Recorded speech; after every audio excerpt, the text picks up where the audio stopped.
Hello everyone, my name is Notepad and I write games for fun, so what are we doing today? Well, tonight we're going to be writing some more Ludus Maximus. Luckily, we've had a really good pace on this game, and partially that's due to my inability to sleep properly, in addition to many other things. But, let me just, ow! Ow!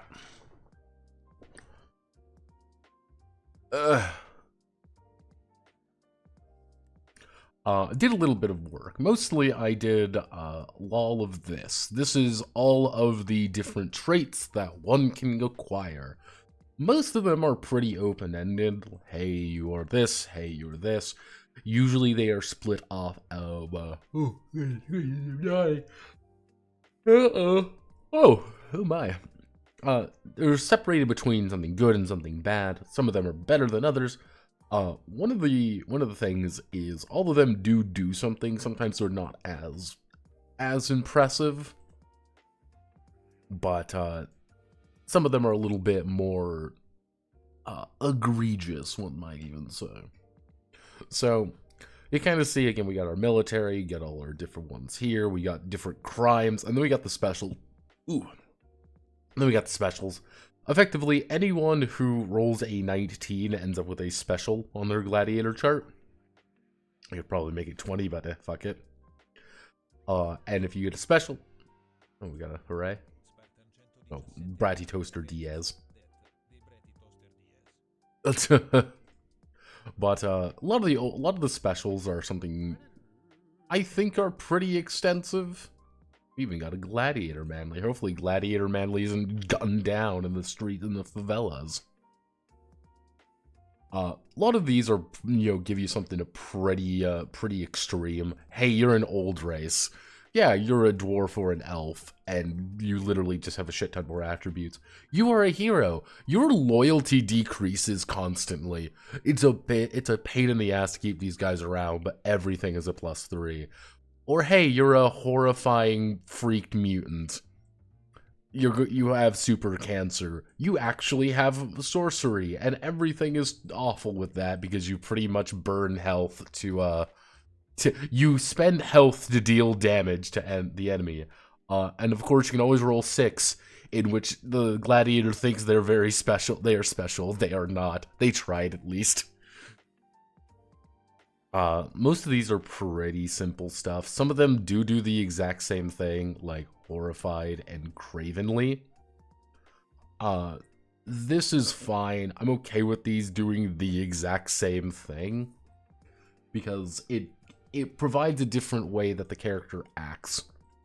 Most of the prisoner ones are blatantly not good, such as being a political prisoner, which just means you have a -1 to any attribute and any skill, to a thief, where literally everyone hates you because you're a thief.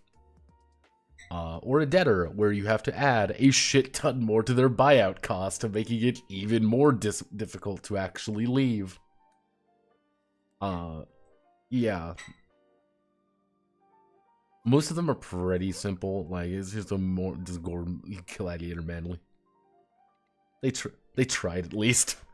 Yeah, it's to get that is such a small percentage chance. I did find that funny.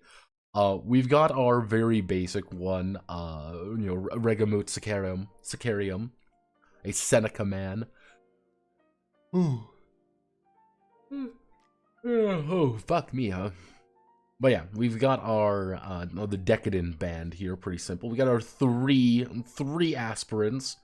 The Red Eye, who is a Xanadar slave. We got Hanif, who is rolled really well for their dexterity. Couldn't roll for shit anywhere else. Like, they're not even really good at fighting. Like, they're very mediocre, but they're very confident in their own abilities. And then we have Adve, Adve is decent all around. Not great, but they are solid. That's all they really need to be, is they do their job. But that's kind of the the basics of that. Of course, Red Eye most likely might try to buy himself out because he's got all that cost. And then I started talking about the city. Effectively, Every session, each Magister can do one thing in the city, which is, hey, I want to bring my guys to the pleasure corridors. What does this mean? It means you go to a place, you pay some cost, usually you get additional loyalty, or you end up rolling in getting a horrifying disease. Yes, a horrifying disease, which does include things like crotch rot, blue pox, a courtesan's kiss, which is effectively herpes, a berserker's brood, or you get super cancer. Like, that's just what you get. And in case you're wondering, yes, having herpes does give you showmanship. Why? Because it's, hey, you are obviously popular with people. Like, you can go to a training ground. Going to the training ground is effectively saying, I want to spend money to train my gladiator to give them something more to work with. If they're level 1, if they are a fresh aspirant, it's going to cost 350 and they increase one of their skills by +1. If they're level 5, like, that's an insane amount of money. It's not as worth it, but you should just be leveling them up. This is kind of like, I am flush with cash currently. I want to start improving some of my the gladiators a little bit. Pit talk is quite literally the Magister goes to the pits, goes to the arena, and starts figuring out what's up, including learning about all 3 events that are available that session. If they don't like any of them, they can just pay 150 gold to remove one and have it re-rolled. They say, I don't like this event, I don't like this team event, I'm going to re-roll that, because fuck you, I want a solo event.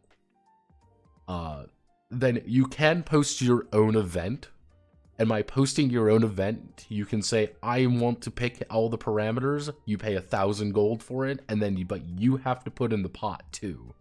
So you do get a little bit of additional funding. So it's kind of say, hey, you put up 500 gold reward. If they score 8, they increase their 500 gold reward to 590. That's kind of the basics behind it. Recruitment drive, that is you saying, I want to go out and recruit people. Normally you have to do that until the end of the season, which is 7 sessions exactly.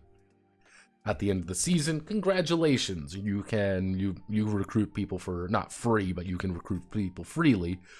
But you can also spend a session saying, instead of doing the pit talk, instead of training anyone, instead of doing anything productive, we need to recruit people, and that's what that is. Oh no, somebody's injured. Someone's injured's got a disease, something terrible, you can bring them to a healer. Healers are expensive to actually get good ones. Normally, you have to do a recovery check. Sometimes, these are very difficult. Unless you pay something like a blood cult. Why would you ever play a blood cult? They literally only cost 100 gold, and you get a +10 to your recovery. They just lower your health by 10. They do take a pound of flesh. You can do the promotion campaigns, and then we go into circus. Effectively, the idea behind the circus is every time you can send your gladiators to go work at the circus, and they will all make checks to make money. It's not usually worth it. That's kind of one of the things is, as you kind of see here, they usually have a loyalty penalty. Yes, a loyalty penalty. So let's say, for example, menial labor. Like, you could say, okay, hey, you're going to work here for menial labor. Let's roll the dice. I rolled an 18. That means I would succeed. My gladiator receives a total of 20 gold. Yes, he got 20 gold because he rolled 2 2s on his, for -3 loyalty. Yeah, it ain't really worth it. The big thing here is I've got a bunch of slaves that I don't give a shit about, and I want to make some quick money off of them, and they've got nothing else to do. What do? You send them in here. You send them to the circus. You make some checks. That means they're at least giving you some money. May not be a lot of money, but they can pay you a little bit. And even if they aren't good, you can still get them. Yeah, who cares about them? They don't have loyalty. You have loyalty. only your free men have loyalty. But yeah, I did also add in some little notes over here. Where was it? Not culture of the pit. I added in effectively what matches and seasons are. Hey, make sure you do additives when it comes to percentages. 25% plus 15% would be a total of 40%. Things like that. It's not sequential. It's a little thing. Fix how this looks. I did end up renaming the quote gladiator creation to proven. Like that's their entire that's their entire thing. Like they may recruit proven.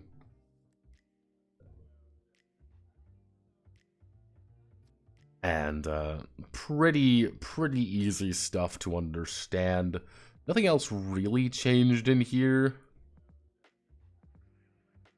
Added some artwork. Did add the male-female chart because I thought it was appropriate. It's not really that important, but if you do want to roll on it, you can. Most of them are 50-50, like Samari are 50-50, and the Outsiders are 50-50. I said, hey, you know what? Most of the time you're going to be favored men. 1, 2, 3, 4, or a 5 and 6 for the random people who join up. Xanadar have to roll a d20, and literally you have a 15% chance of getting a female Xanadar, because they're just that rare. Like, they are very, very rare, relatively speaking. If you do end up getting a Freeman Xanadar, that's our, like, you are looking at very tight budget, let's say. But yeah, no, that's should be the way we're doing things. In addition, I did sit down today a little bit and we hammered out how combat's going to work. So, we do have our fatigue system. Fatigue system is going to be our fatigue, otherwise known as our action points in a way, are going to be reduced by our armor weight. Armor is a flat value based on all of the armor we have on. So if I have a helmet, a helmet and a chest piece on, I'm going to add those together, and that's going to be my total damage reduction. Cool. Like, hey, we need to do that to make sure the armor isn't too excessive. I might have some ways around that. However, what's our health like? Now, what I ended up doing was kind of going for a flat health version. I'm going to sneeze. I felt that sneeze coming on, and it was not fun. Oh, I feel like I got hit by a freight train. Youch. Youch. But, so, effectively you have flesh. Your flesh is your health. You have 20 plus your endurance. So if I have 5 endurance, I have 25 flesh. So, if your flesh is ever lower than your maximum fatigue, that's your new max fatigue. This does mean that your flesh is equal to your fatigue. Yeah, right over here. Like, your fatigue and your health start the same. So if you take any down of damage, your total fatigue starts going down. This sucks. This is not fun for you. This does lead to, when you hit 50% of HP and 25% of your flesh, you have to make an opposed resolve check. If you succeed at this, you have an adrenaline rush. This is good news. You adrenaline rush, you restore all of your fatigue. I was out 2 fatigue, I'm about to crash out, this is bad. I've dropped below 50, I succeed at that. I succeed at that resolve check, adrenaline rush, all my fatigue comes back. I'm back in the game. If you fail that, you go into shock. You get stunned for a round, effectively. You are kind of reeling back a little bit and kind of holding your guts in a little, and you're not having a good time. They're probably going to come and, kind of beat your ass. Failing a resolve check is bad. If you are at 25%, you make the same check. Same thing can happen. Now, this does lead to, down here, if you ever take damage that is equal or greater than your endurance plus 3. So again, I have an endurance of 5. If I take 8 or more damage in a single hit, you roll for a random location that you get the hit on, and these 3 things might occur. This is based off of this system. This is Relic Frontier. So, basic idea. I have armor in an area. Let's say, for example, I take a wound and I have armor in that area. It's cracked. It has been hit in that area. That armor is now useless. I have to spend a turn taking that piece of armor off to get my fatigue back, because it's not going to contribute anything. You don't have any armor. You are crippled there. Sometimes this is you are drop whatever you're holding. You lose movement points. Or you start bleeding to death. You start dying. This is bad because you've been hit in the head.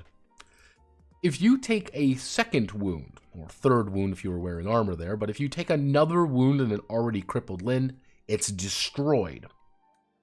So it goes from, hey, my head was already crippled a little bit, goes to destroyed, I die, you die instantly. Hey, you've been stabbed in the gut. What does this mean? You're taking a bunch of penalties to everything, this is terrible. It goes to be destroyed later, you die horribly. Your arm, hey, you can't use your arm anymore. Your leg, you are completely fucked. It's kind of the idea that a heavily armored individual will most likely not take a wound. The likelihood of them taking wounds is much lower because they're going to have all that damage reduction. The thing is, though, you want to beat a person like that differently. Mostly because you're going to have to try to find a defeat condition. When your flesh is 0, that is always going to be considered a defeat condition. Alternatively, if there's first blood rules, whoever scores the first injury or reaches 0 flesh, you lose. Whoever fails their resolve checks, if you are stunned already, if you're in shock and you fail another resolve check because you take too much damage, you surrender. Your gladiator just throws down their arms like, I give up, I don't want to die. Or, after X amount of rounds, a winner is declared. Doesn't matter really who, it's just, hey, someone wins. Who? We decide. Here, chug this clay pot full of Orgod. Hey, blood cults are in. You can go visit the blood cults if you want. Yes, they will require you to, They do require, again, most of your health, in fact. You effectively reduce your total health by half, almost. On the other hand, you literally can heal most everything almost instantly.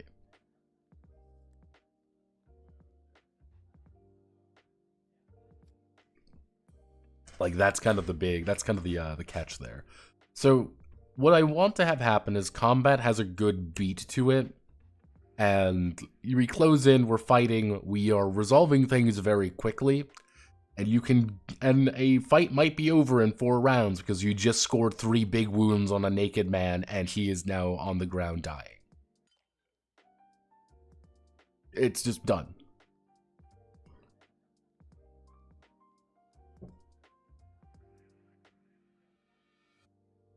That's just kind of that's all, folks. This does lead to a couple different things, but that's kind of the basic idea for how combat's going to go. So, what we need to do is we need to actually do a little bit of organization, because organization is fun and exciting, and you should always, always do it. So, the first piece of organization, what we need to do in the Glorious Arena, otherwise known as the combat section, is we're going to go down here. No. It's all the way up here, I guess, then. Okay, so we need to do, what do we need to do this right? So I think we need to do, actually, I guess we start with events.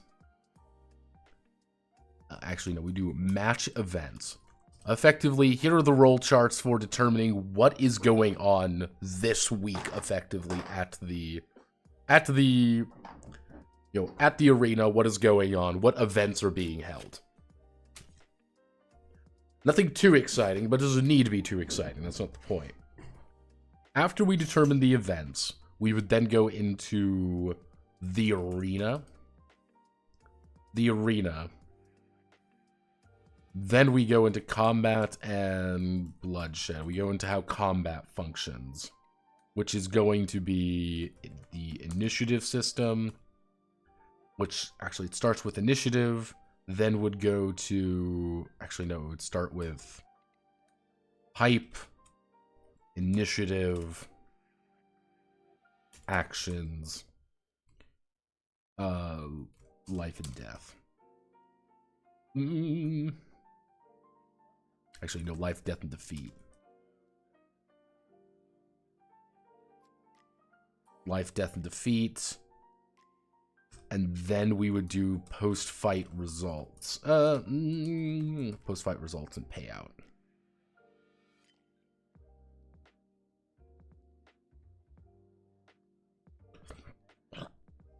Yeah. Okay, so something like this. I think this works. Okay. Okay, so let's do this right. So, actually, no,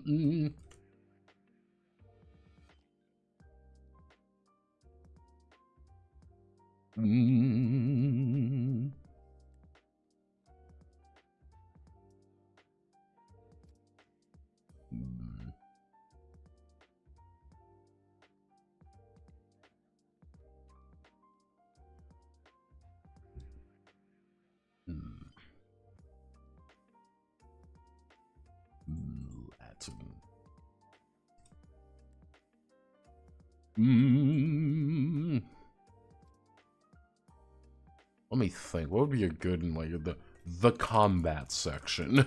I'll just call it that. So, all right. So we want to start with the match events. So what we need to do is we need to introduce this entire section. So let's introduce the entire section.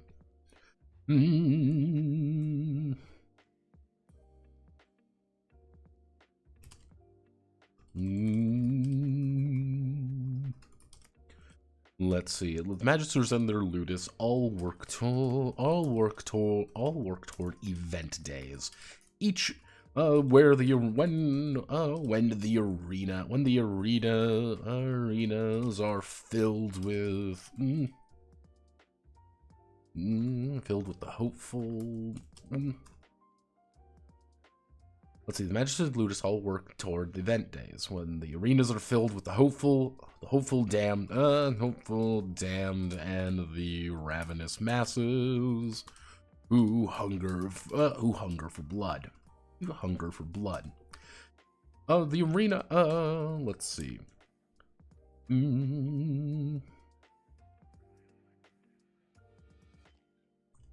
Aspirants, let's see, aspirants and gladiators, aspirants and gladiators arm themselves and let's see, actually, no, I should say gladiators. Gladiators.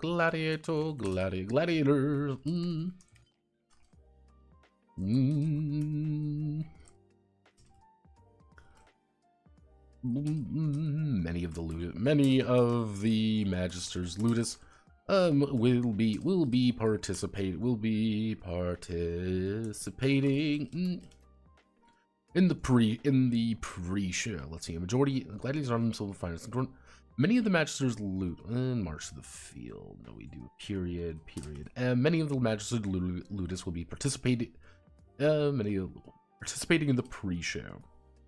Allowing those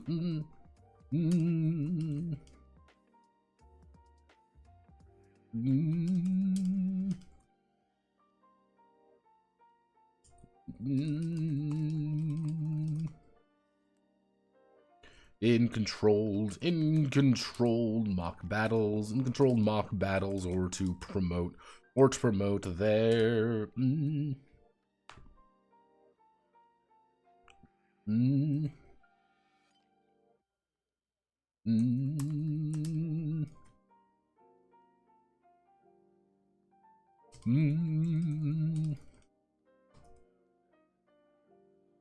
sitting high in the actually, what would be Colosseum? Roman Colosseum.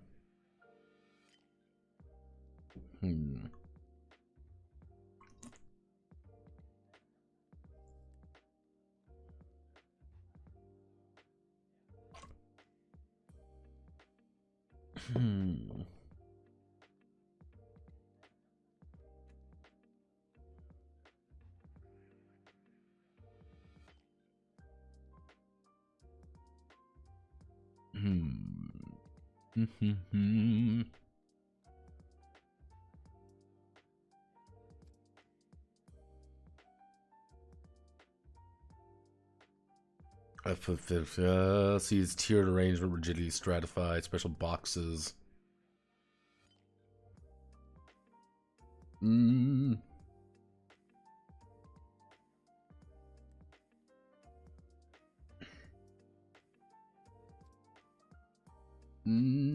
Okay. Let's see. Fellow students of the match day, sitting high above. High above.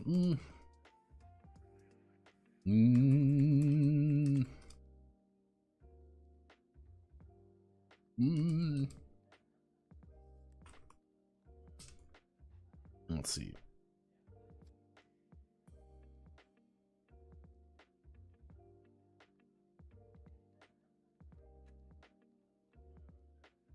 Let's see. Observing the crowd and being attended to by their own servants. When the matches begin.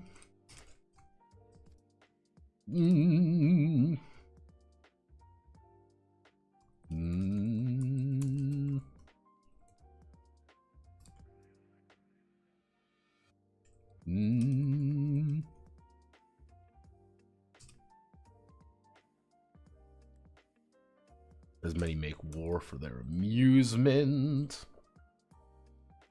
Many make war for their amusement. There we go, which we would do. Then we go to match events.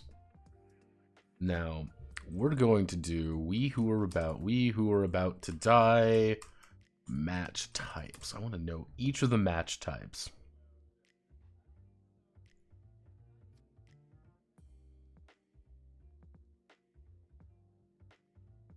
Let's see.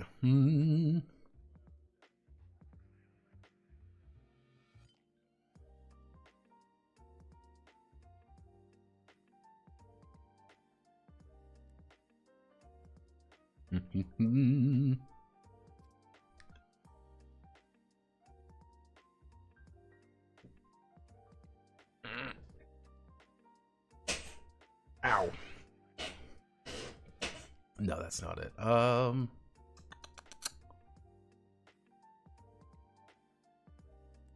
Battle types of any patrons, characters. No.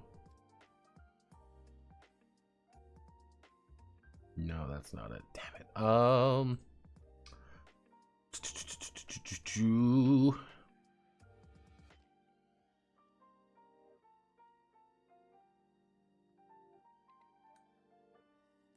What different types are there? I want to make sure.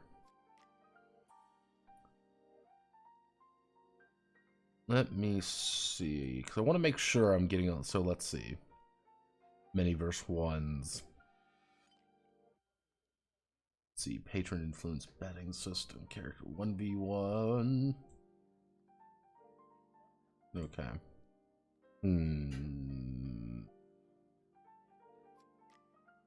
So, okay, match events. The organizer. The arenas all have their. Actually, I should say the pits. The pits have their own organizers based on ownership. In their own conniving ways. Oftentimes matches are set up and allow the Ludus or any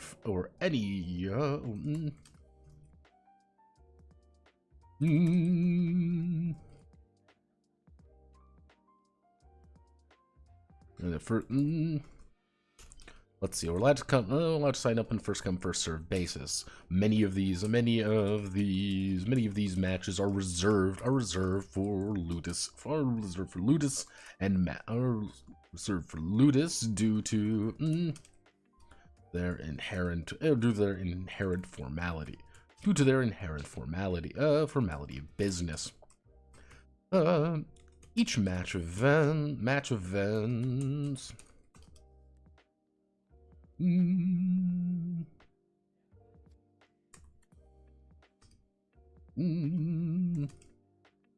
Actually, each arena day will have 3 match events randomly determined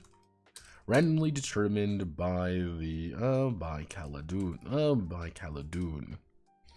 Let's see. Each arena day will have 3 match events randomly determined by Khaldun.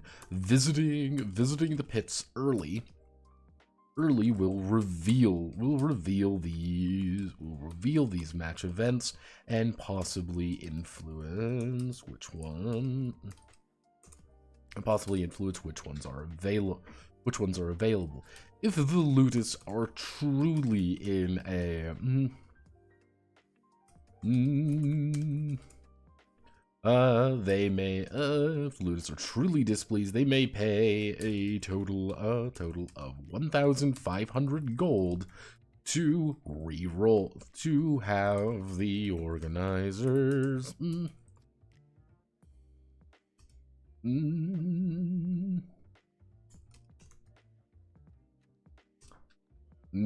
there we go.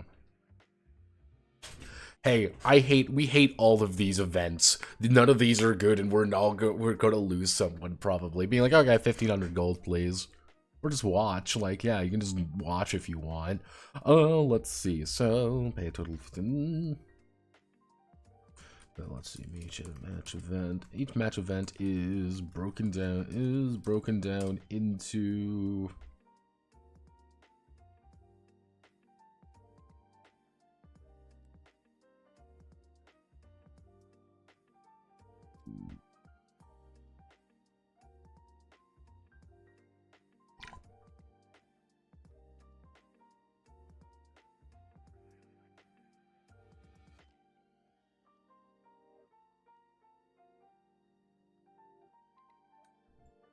I am literally going to open up We Who Are About to Die, by the way, to double check.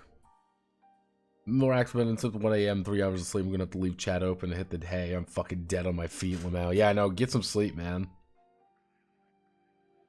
I've been like falling, asleep and back for a while at this point. Like, the past couple days I've been just sleeping horribly. It's great. Okay, so we open We Who Are About to Die. Hit the play button. Okay, let's see.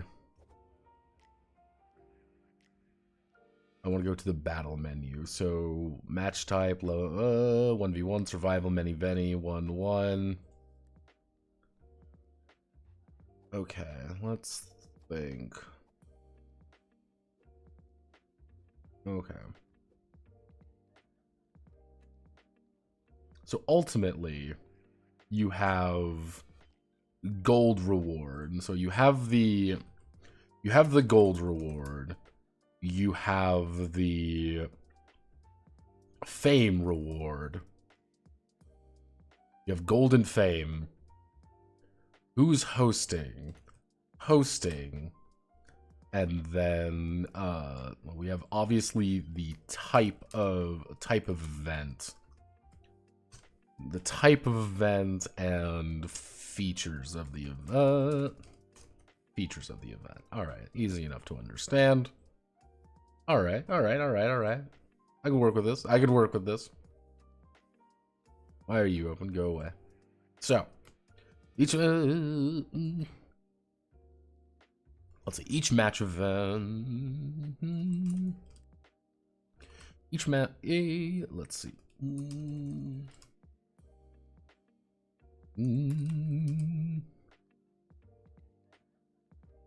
I guess we can also do like level. Let's see, each match event broken down to different types with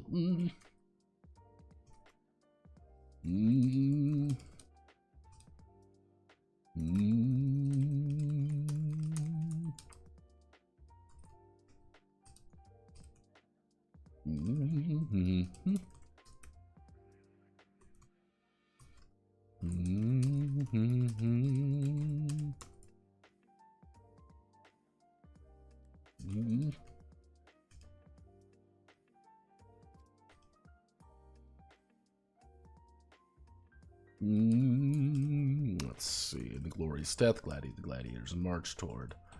There we go. Okay, so first things first, what we need to do is we need to establish okay, you know what we're going to do? We're going to establish early on. We're just going to get some. I want to do. I think we do type of event. That type of event is going to indicate certain features. Then we would do gold reward, a fame reward, who's hosting, any features of the event, and then, okay, yeah, no. So, event type.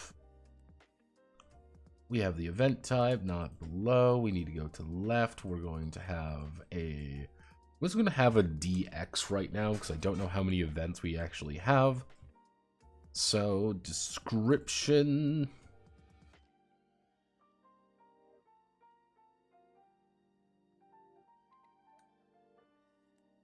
So, overall, let's just think about the types of events currently available to us. So, basic one is a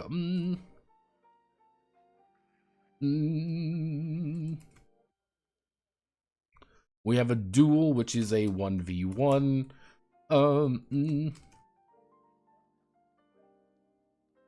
Which is going to be a... I guess what we could do there is we could have the idea of like, yeah, you literally... You roll for how many, like, what the team battle actually is.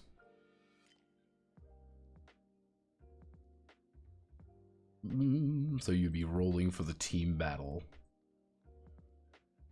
Like, how many people are actually participating in this fight. Then we would have a one versus many.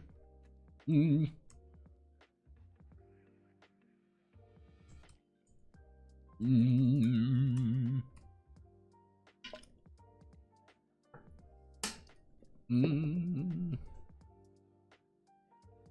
duel, team battle, one versus many, beast fight, mock battle, a culling. Culling is literally just all for one. We all start hacking to death at each other. Sea battle, beast battle, little battle royale. Oh shit. Ay ay ay. Ay ay ay. That would be one of the like features of it, being like, yeah, no one has any weapons and you just have to collect them. That would be a feature of a battle. So it's like, yeah, it's a duel, it's a 1v1. However, neither of you start with any weapons and you have to grab shit off the ground and hope for the best. Hey, it's a 1v many, you know, hey, grab shit off the ground and things like that. So a beast fight, a mock battle, a culling, which is a battle royale effectively. Cullings are best if you have literally like dirt cheap, easy people, because the entire idea is just, yeah, kill as many people as you can. Let's think. I guess what we can do is we can do event, a description, and then we do like base reward amount.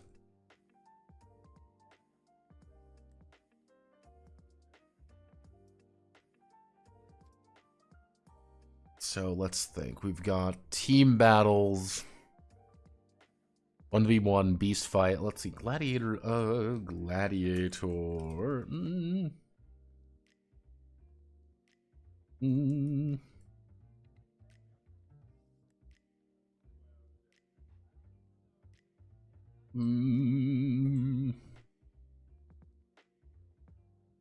So they would be Gladiator. What am I thinking of? Fuck. What am I thinking of? Not the types of gladiators.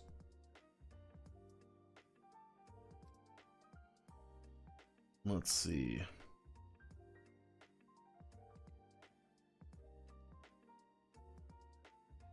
Preparations, combat.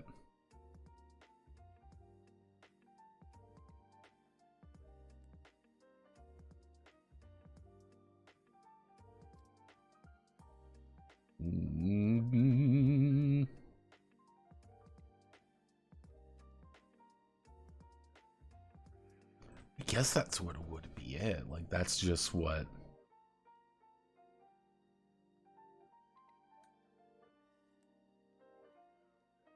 Let's see. Historically, there was attack and defend mode where attackers outnumbered defenders, but defenders had raised platform.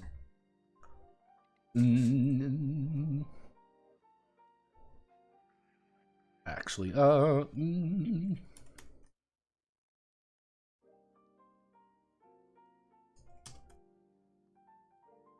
sack the keep. Sack the keep is quite literally like, it's like a many verse. You have a small team, they have a larger team. Are you on attack or defense? And the entire idea is like they have the keep, and you need to take the keep. Let's think.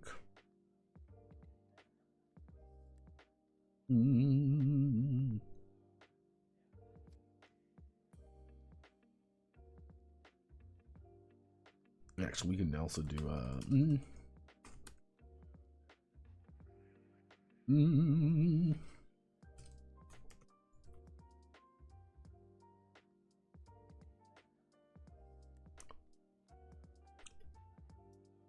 so we have the prisoner execution. Here is literally your job is to kill like these guys. That's literally all your job. Here's a bunch of shitty prisoners that you will throw at the problem. Like that. Congratulations. Here are a bunch of losers that you have to fight. Go get them, chief. The public spectacle is literally you have to put on a great show. That is legitimately all you're trying to do.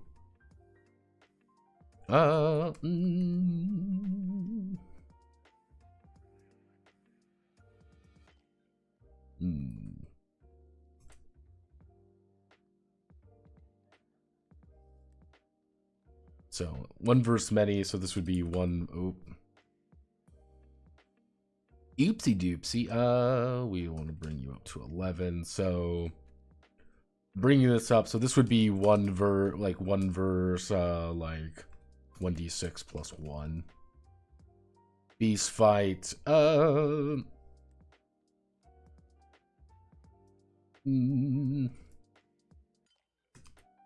hunters versus beasts.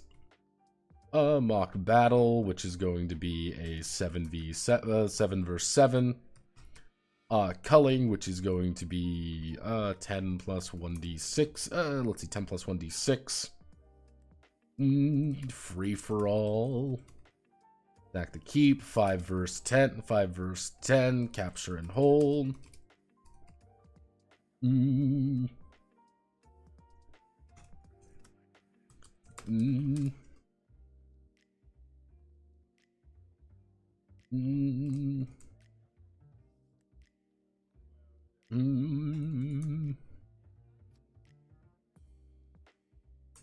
Elaborate show 1v1.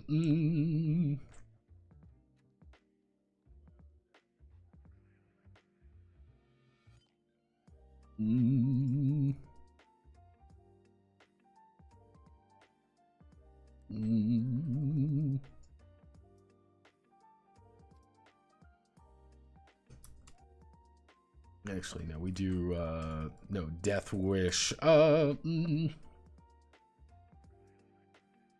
Mm.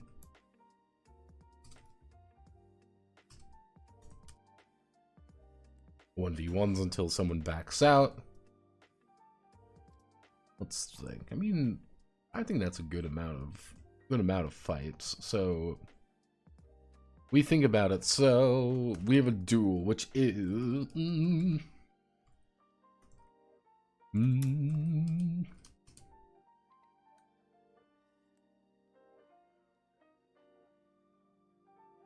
with one another. We need to do.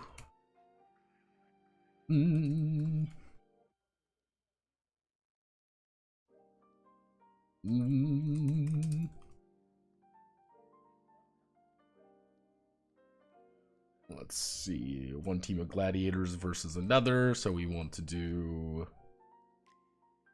If we do insert left, which is going to be 1d6. Team size 1 2 3 4 5 6. Team size is duo is 2 3 5 2 3 4. Okay, we do this. So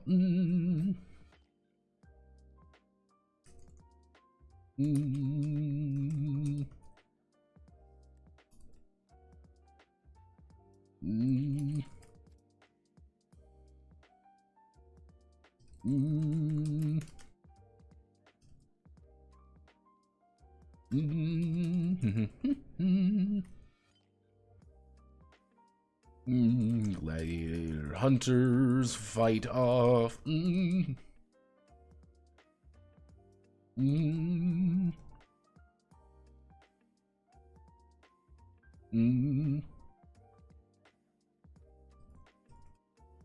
Arena.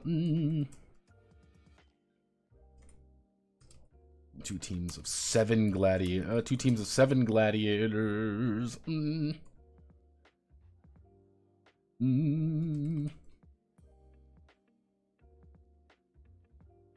Fight one another. Culling 10 plus 1d. Actually, no, it would be 10 plus 1d6.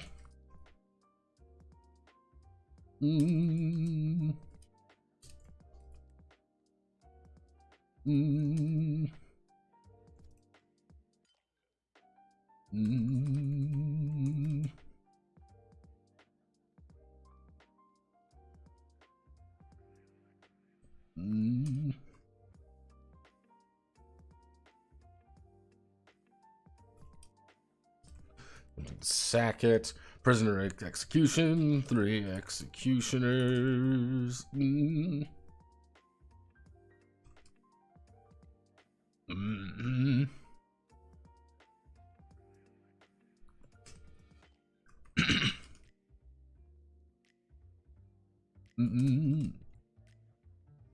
Thrown into the arena. Public spectacle. 2 gladiators must put on up.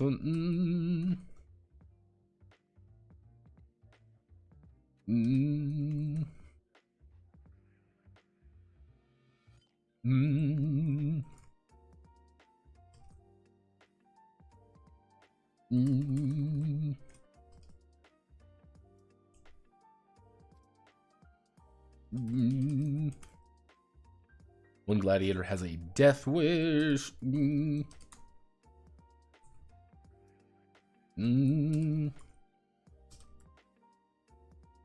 Earning coin and fame for each person they defeat.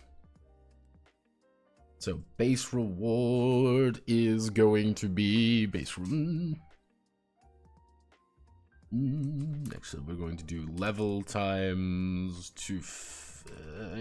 Level times 250. So that would mean if we're level 3, that means we'd have 750. Okay. Actually, we do level times 150. You're not making bank doing this, but you don't need to make bank doing this. Team battle. Actually, wait a second. I gotta fucking hit Hit this button again. Team battle, which is going to be level. Team battles are a little bit level times. It would be.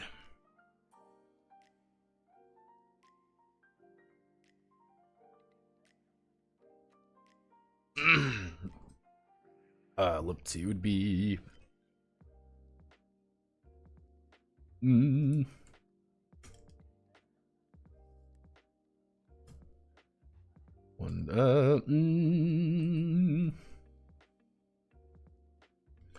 Level times 400. Level times 400. Distributed among survivors.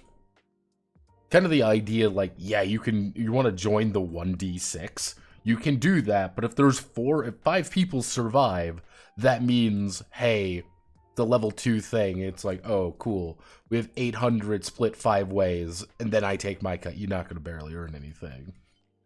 Beast fight, which we're going to do level times 250.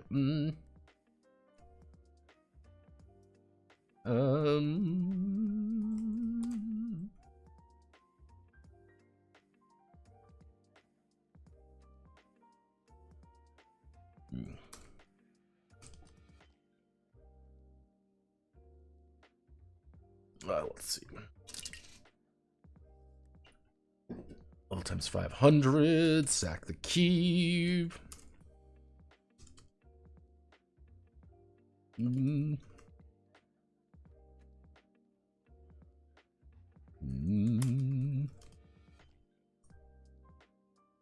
Distribute among survivors. Prisoner execution.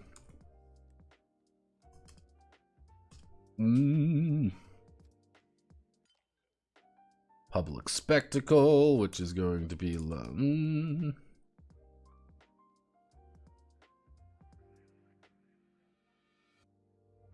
let's see, Death Wish. There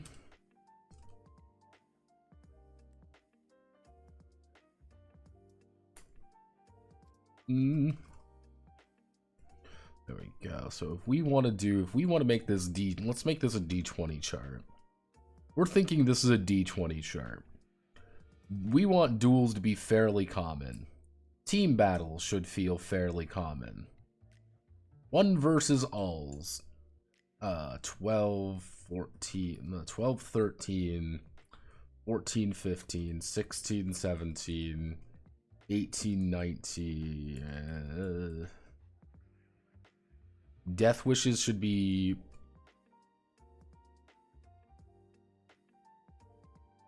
okay, let's think. Do that. Okay, what do I want to have the most of? Well, the most we want are duels. Because duels are inherently interesting. So beast fights, I say we have about a 10% chance of a beast fight. Low chance of a culling. 5% chance. Death wish, low chance of a culling. So we have 5 to 8. So that's 5, 6, 7, 8. That's 20% chance. 5% chance of a mock battle. 11. 14. 16, 17 through 19. Unless we do 15, and then it would be 16 through 18. 19, 20. On average, you're going to get a duel most often. There's probably some ways I can shift this around, but let's see.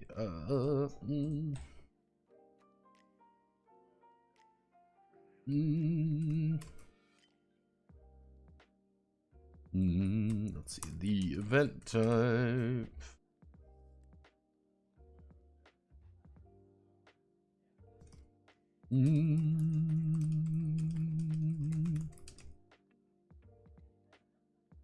What the gonna do?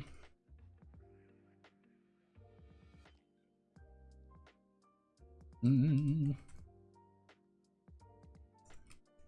Mm. Let's see. Each event will often have two sides competing against. Let's see. Each event will have two sides competing against one another, allowing the.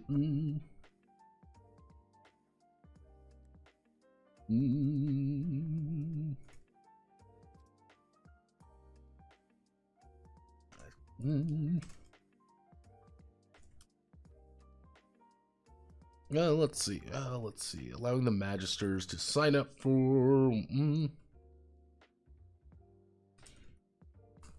Let's see. Sign up for what they wish to participate in. The order of sign-ups are based on the are actually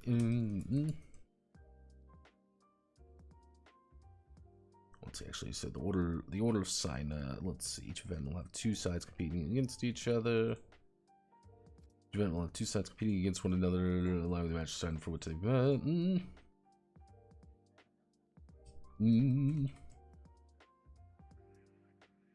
Let's see. The event time.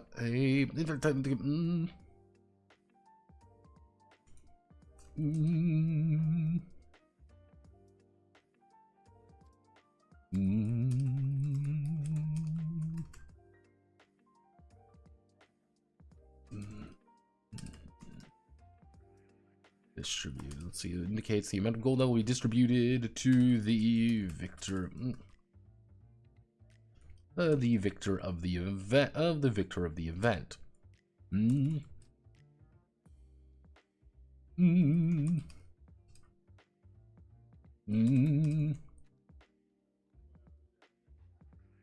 If the loser survives, they will.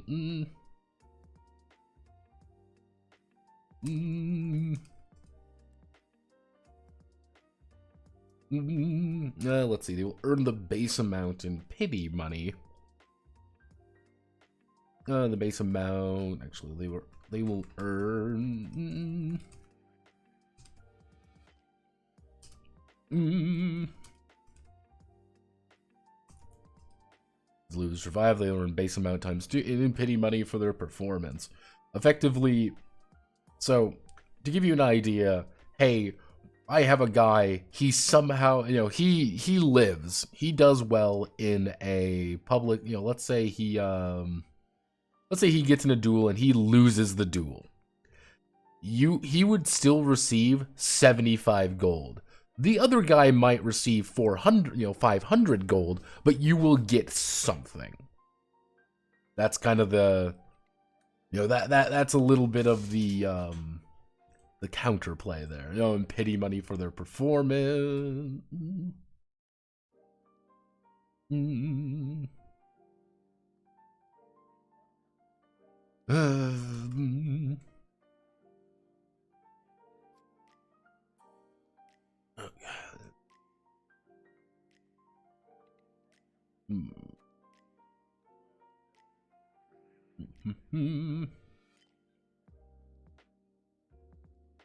Okay, so we've established the map. So we've established type of event. So we want to do our golden fame reward.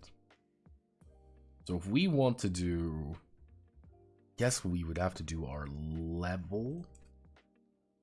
So this would be, actually no, we do 2d. No, we do 1d6. 1d6 level description.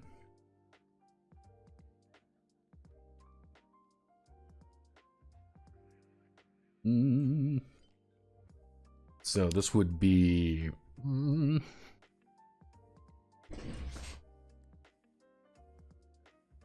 actually no.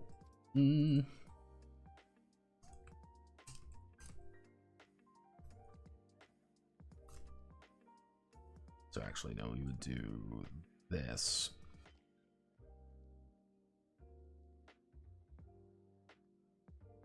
Can we get mixed? There we go. Yeah.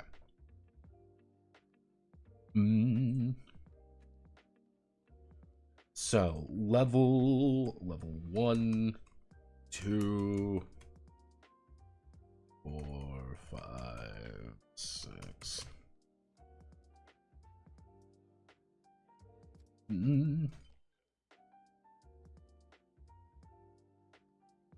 Actually, want to do.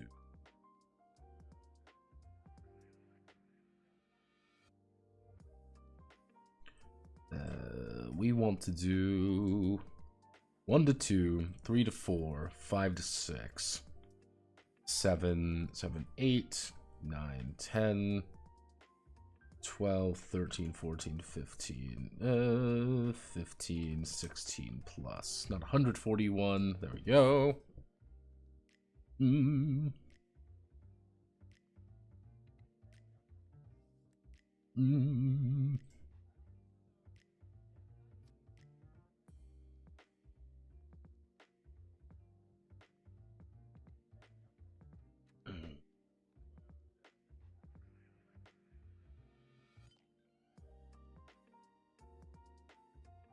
Not quick layout. We need tables. We need to go over there. So we need to do so. The event's level indicates.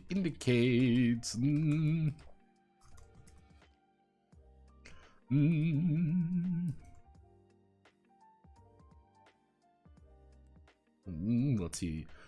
The event level indicates the average skill of the gladiators taking place in the event.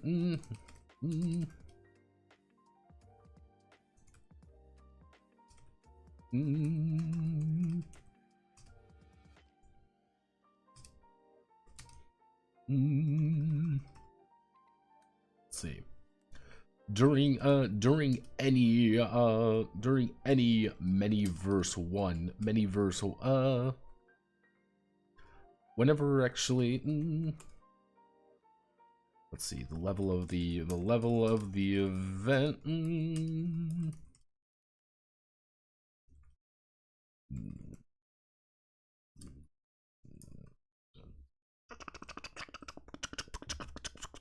Hey, hello. Hopefully you notice the highlighted message color. Hello, yes. This is what happens when I focus. This is what I'm locking in, unfortunately. This is what happens. I lock in and I don't think. This is what happens. Hi, it's going okay. Making decent progress on this game. And right now, it's just the, hey kids, you want to write 8 million charts? I'm like, oh boy. Level of the event. Also gonna get how much reward?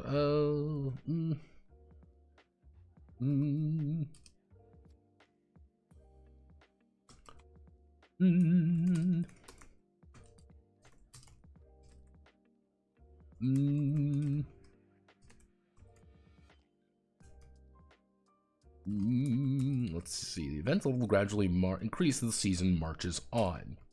Every session leading up to the... Let's see. Every session leading up to the...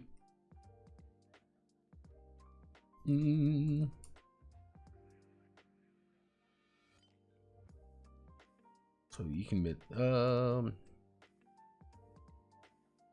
Unless I do... D20. Let's see, every session leading up to the Grand Championship has the... has Khaldun add a +2 to the... +2 to this check.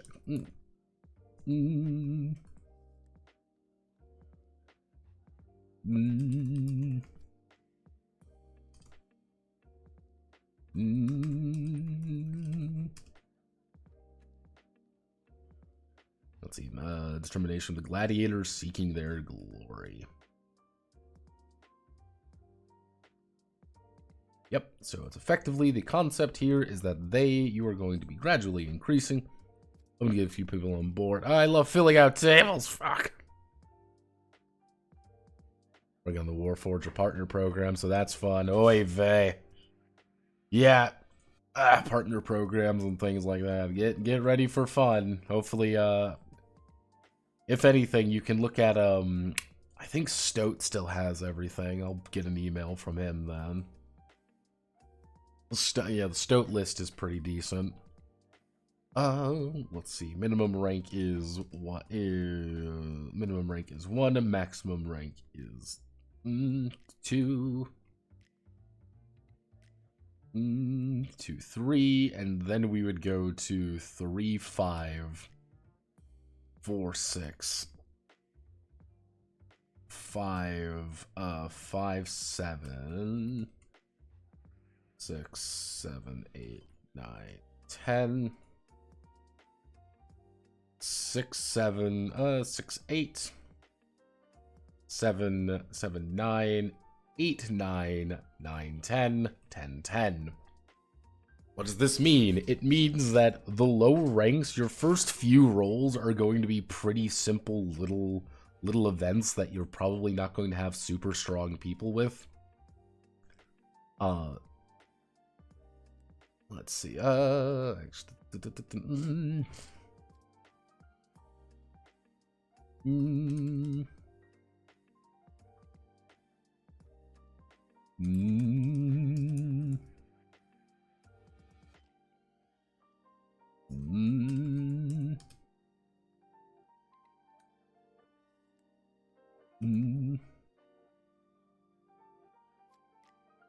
Let's see, gladiator. Let's see, gladiator's treat.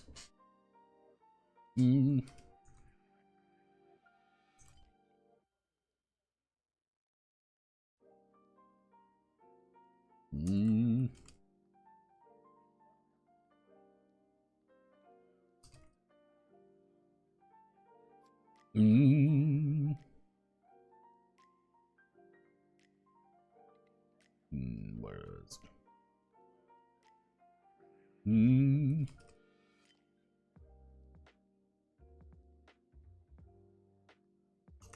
There we go. So effectively, let's see, as the solo. Effectively, the idea is, hey, we have a level 1 event. Maximum rank is level 2, is rank 2, effectively, like no one, like pretty much starting characters. What happens there is you can be a maximum rank of 5 and participate in a level 1 fight, but it's a many versus 1, and it's, hey, 1 level 5 guy's got to kill 4 guys. You know, that's the impressive part. You don't have to, but yeah, I was already hoping to get a few more. I'm going to have to pass out, though, so I'll grab an email from you if you don't have a migraine. Have fun! Man, everyone's breaking down. How does this keep happening? I'm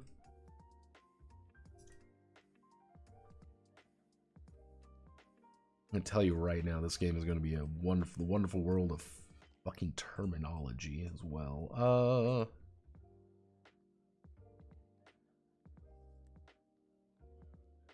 Okay, so first things first, we're going to establish everything in a nice, beautiful, centered 1. 1d6. 0.25. Can't get away with 0.3. Can't get away with 0.4. Can't get away with 0.5. I can. You. 0.5. You. What if I bring you down to 0.6? 0.5. Can bring you down to 0.5. Ooh. Oh my. Oh my. I'm going to bring you down to 0.8. I'm going to bring you down to 0.8. Then I'm going to grab this, put this right there, and you're going to be 0.25, 0.15. We're going to select all of you. Put a giant little thing there to split it up, nice and pretty like. Delete all 5 rows. And what we can do now is we can look here and we can like this and expand everything out so everything's nice and even. I like it when things are nice and even. Nothing's on fire. Like, by session 4. So if you're session 4 is D6 plus 8. Maximum you can roll is actually range would be 9 to 14. 9 to 14. So yeah. At session 4 you can start rolling that. At session 7, that'd be a plus 14. You are pretty much almost guaranteed to get rank 10 fights.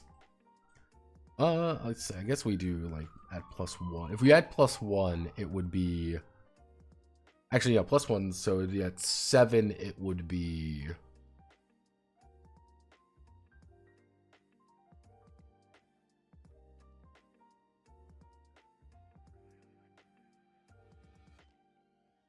so rank 7, so it would be 1, 2, 3, 4, 5, 6, 7, 8, 9, 10, 11, 12, 13 plus. So that would be 6 plus 7. It sounds silly, but I need it. Okay, so yeah, that would be the... Yeah, so this works. So you do +1 for each. So by the time you hit that final week, it's the Grand Champion week, you are right there. Now, the thing is, if you're playing certain kinds of characters, you are most likely going to be retiring your guys around here. That's fine. Decadent Host doesn't want to go to the Grand Championship. That's not the point. Ah, shit, the feds. Yeah, pretty much. It's fed boy hours, everyone. We're having a good time. See you on the other side. So if we want to do, let's say we have a level 2 event. Level 2 event, that means 1,000 gold right here if we survive a culling.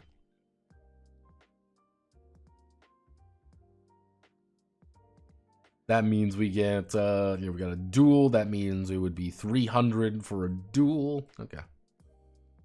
Alright, so we...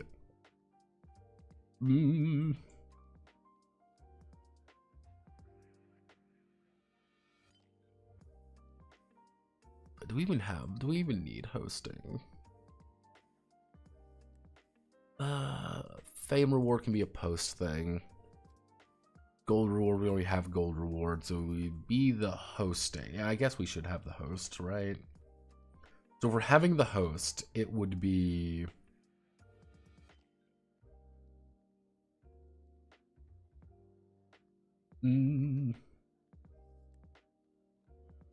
Hosting A.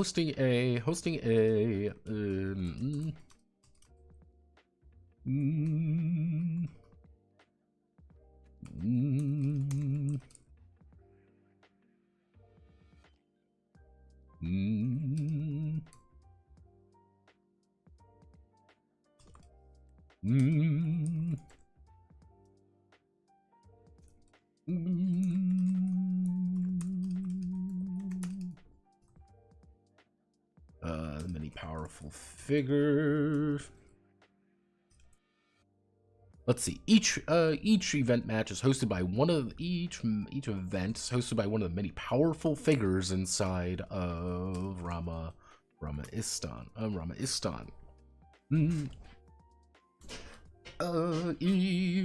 Each host will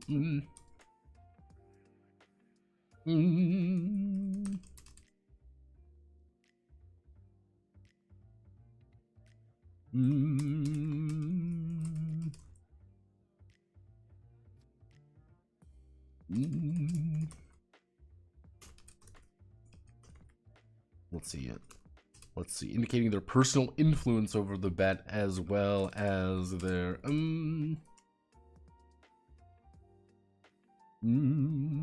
let's see. Let's see, we're going to add, there's going to be 6 events, so we want to do host.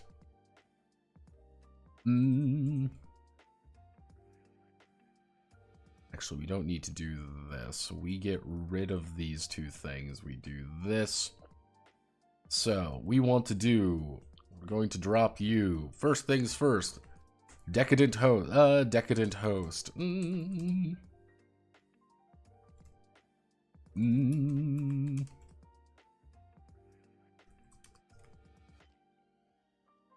Mm. Mm. What is the increased reward? Increased base reward. Increase base reward by 100 if.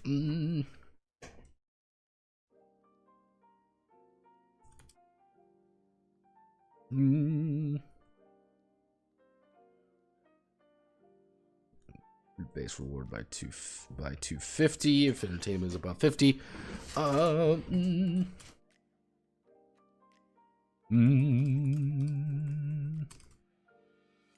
one powerful guild in the city is sponsoring the event.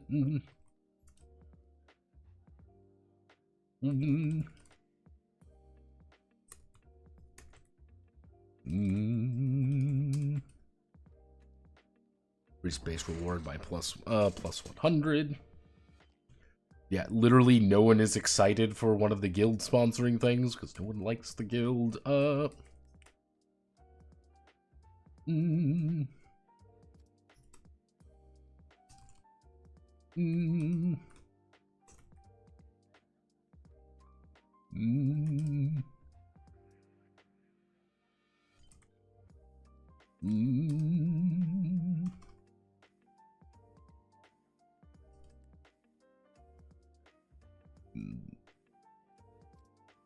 double all hype.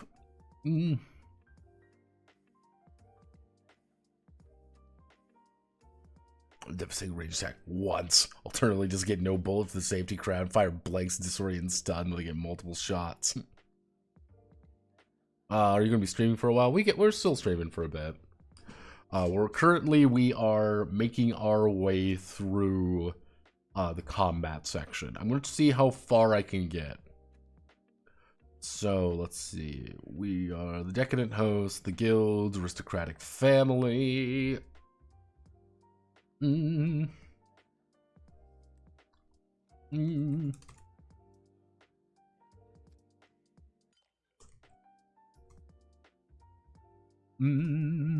would be some other good people to, actually, I should say,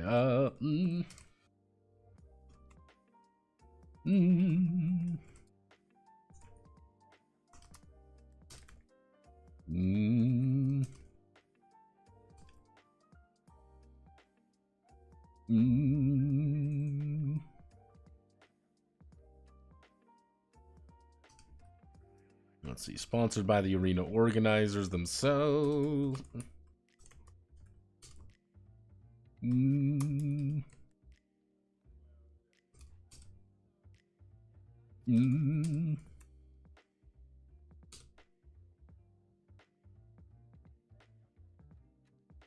we go, but increase some hype, increase hype check.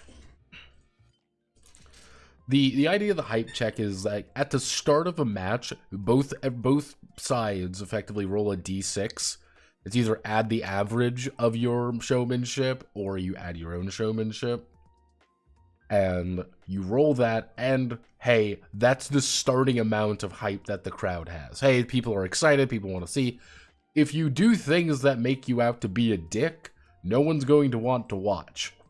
If you do things that are cool and awesome, you're going to build your own hype.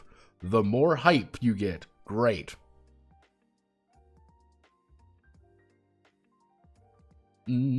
Actually, yeah, it was, what was it? Let's see, political maneuver.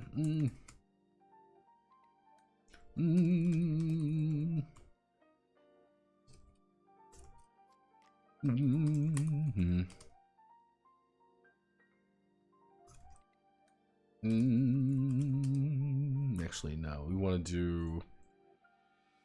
This event is a political stunt.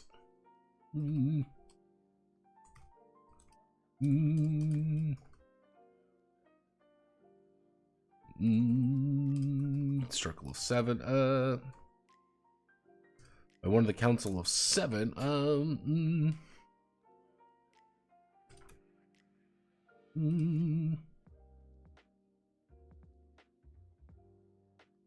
Mm.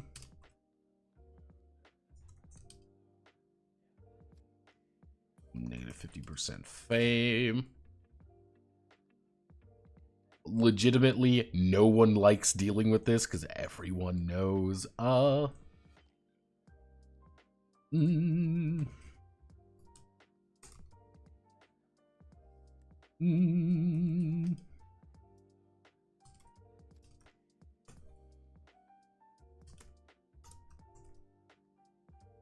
Mm. Mm. Mm.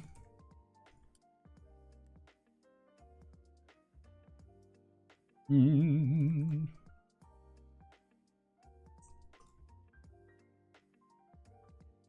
There we go. So we got our hosts. Mm. There we go.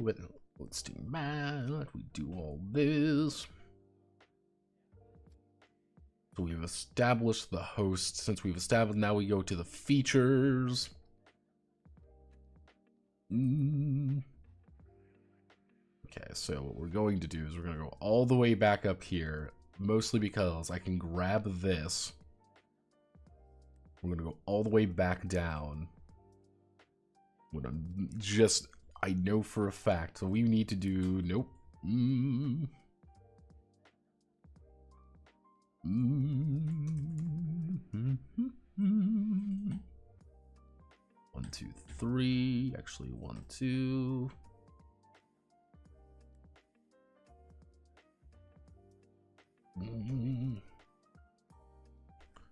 Okay. Finally, each event match will have a feature demonstrating.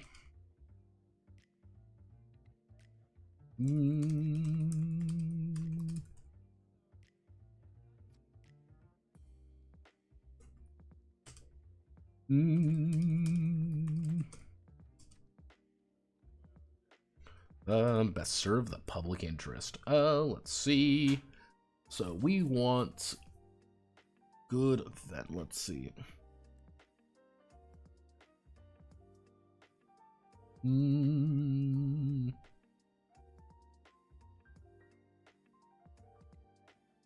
Let's see. We who are about to die. We who are about to die. Battle features.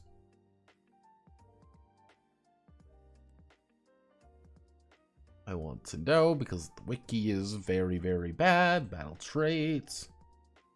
There we go. Okay, so we want to do rabble insurance.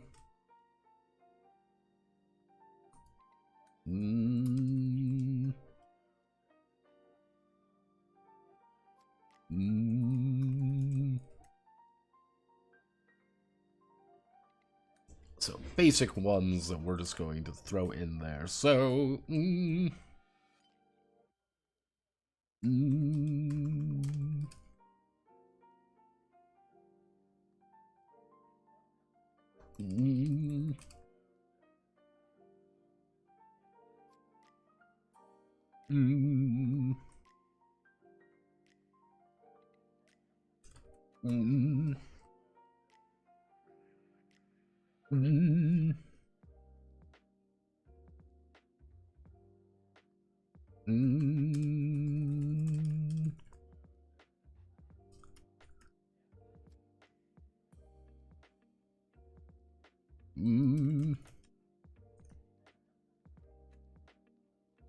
let's see. We want to do an insurance.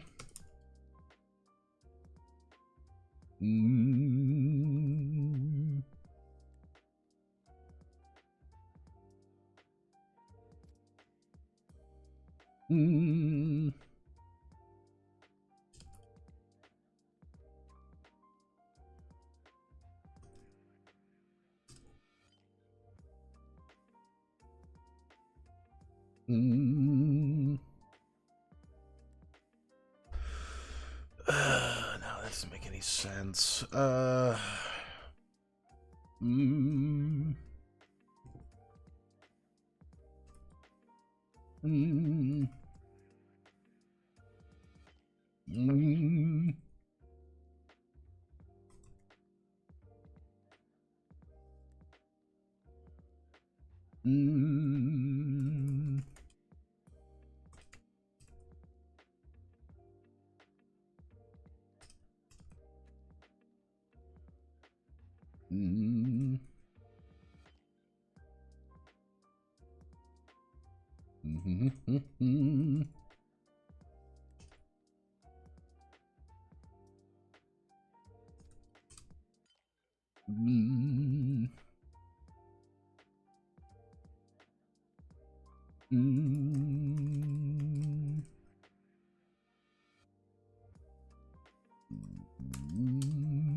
Defeated gladiator, and then we go to 5, which is going to be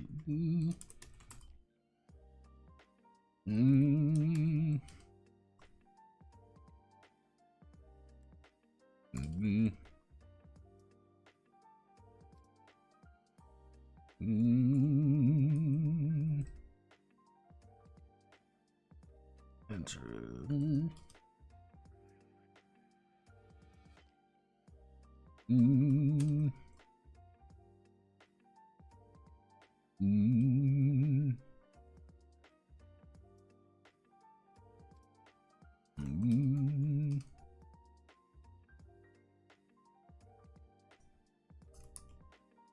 There we go. There's probably more I can find, and that's something I'm going to have to quite literally just say, hey, I'm going to sit here and just write it out, and it's going to be in the middle of the night or something. Then I'm going to come up with like this is the perfect answer to literally all of my problems. And I know that of myself, because I know that I am a fucking baboon when it comes to these things, and I will find the perfect ideal answer in the middle of the night, and I will feel silly. Okay, so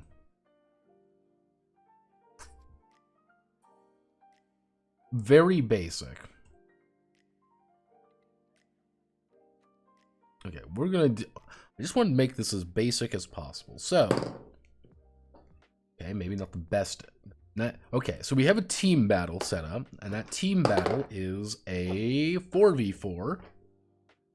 And so the team battle is a 4v4. Let's say it's the first week. 2, that means it's level 1. We can be rank 1 and rank 2s.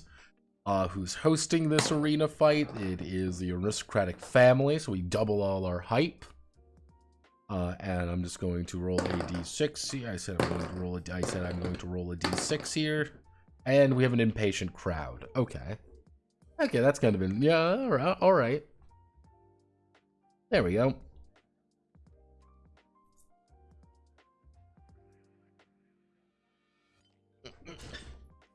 Okay. All right. All right, how do I want to do this now? Now we get to the, let's see.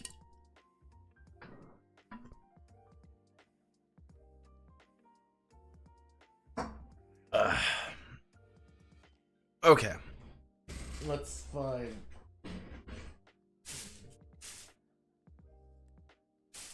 Hello, number 2.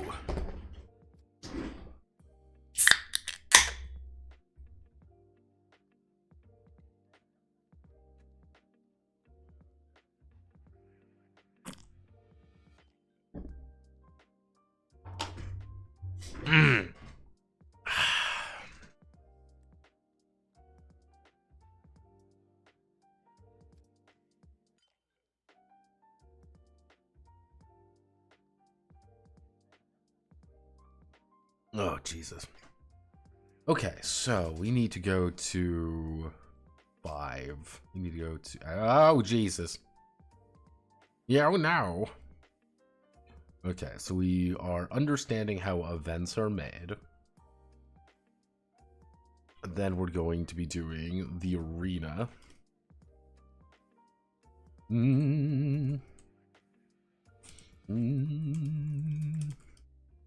Actually, no, we can do the venue. We can be really pretentious. The most important part of a day at the pits. Day at the pits is determining the venue. Determining the venue. While there are, well, there are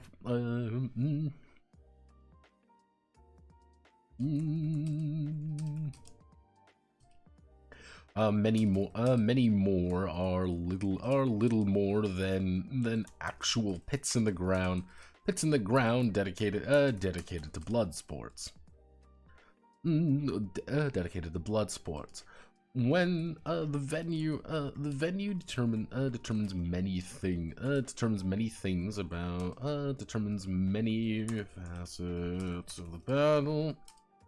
Let's see.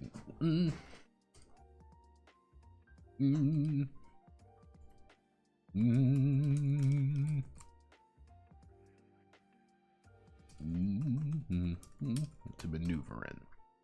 Each venue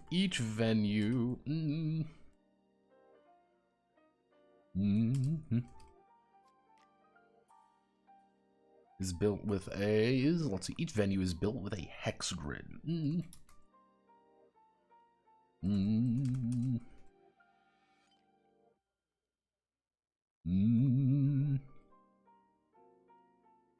Let's check. I want to do the...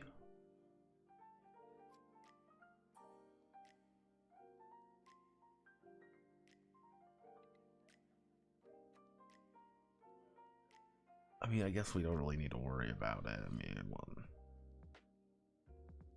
So,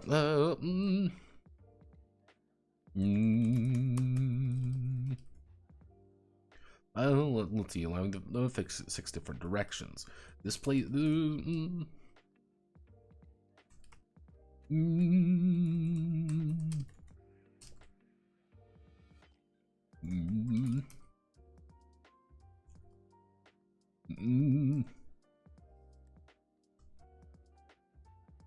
is a dishonorable, if effective tactic to win. Let's see, and getting stabbed in the back is seen as a dishonorable, if effective tactic to win. Okay, so let's see. How do we want to do this? Because it's been a while since I've actually... See, the funny thing, it's been a while since I wrote an actual, like, map system, so I need to double check.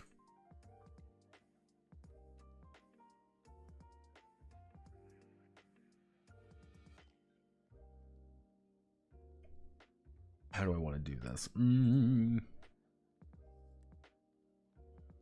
was the last game I actually did a hex grid for? God, it's been so long since I made an actual, like, map system. Fuck me. I guess it would be Rumble Hearts, wouldn't it? It would be Rumble Hearts. Oh no. Hello, Rumble Hearts, my beloved. How are you doing? Ringa Dream. Let's see. Every text-based ring designated.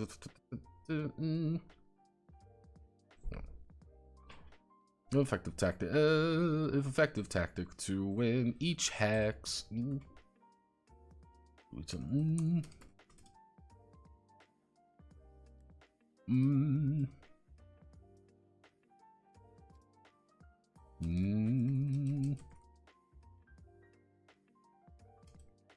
Actually, I mean, let's... Okay. We're doing a test here, everybody. So, if the average square is 5 feet, yard would be 3 feet, so it would be... Two.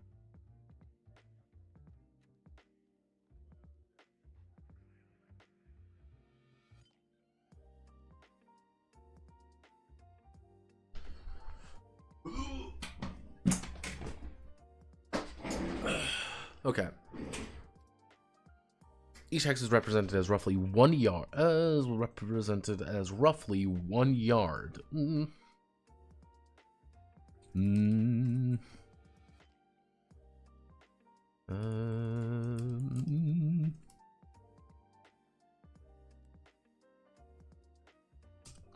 Let's see. Each hex is represented roughly 1 yard, with some arenas being composed of dozens. Now there's a small handful. Okay, so how do I want to do this?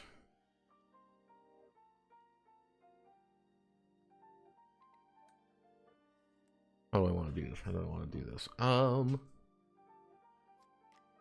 guess actually we need to.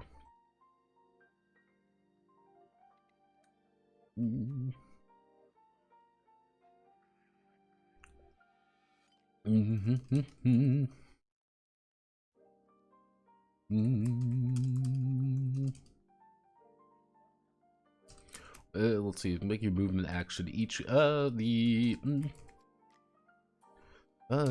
assumed to have. They are assumed to have 5 movement. So that would be 15 feet. Yeah, that's pretty reasonable.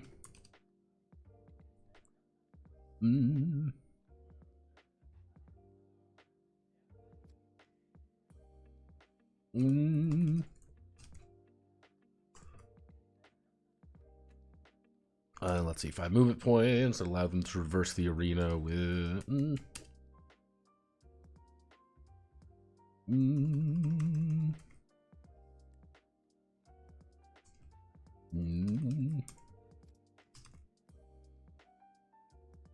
Let's see, when moving, they must enter a hex they are adjacent to. When moving, they must enter a hex they are adjacent to. Follow. Paying the cost to enter to.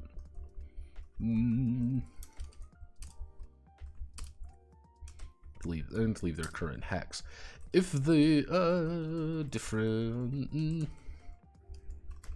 The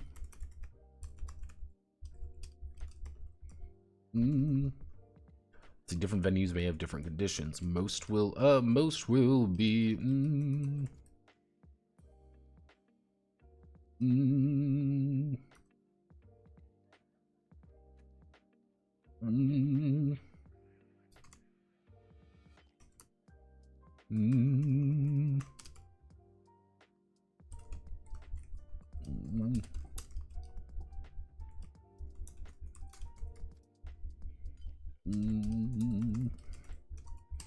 let's see, they have more church around navigate around, and then we are going to add in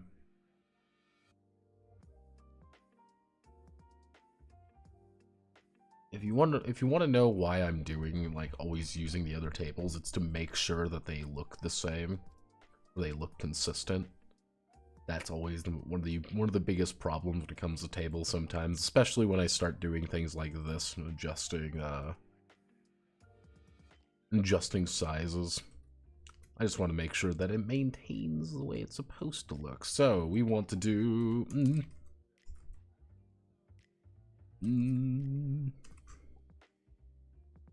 Ooh. Okay, so we've got 5 movement points to move around. That effectively is saying, hey, you can move 5 hexes normally, which we're going to say a standard hex is going to be 1. Let's do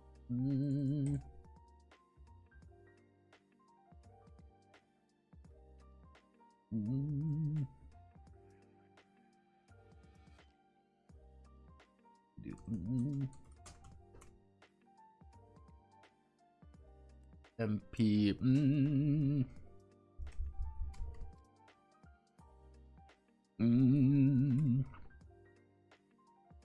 What if we increase it by 1? Let's see. We want to do difficult.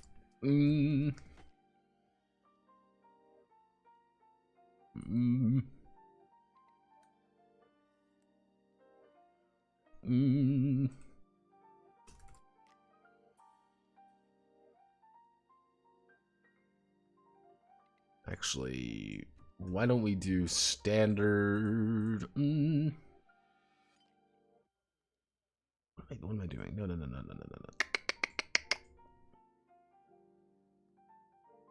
Muddy. We want to do muddy.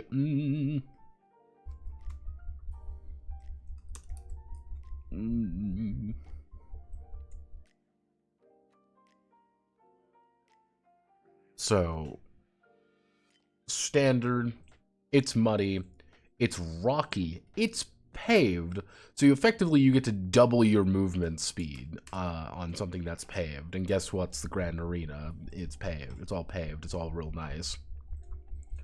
What else would you put in an...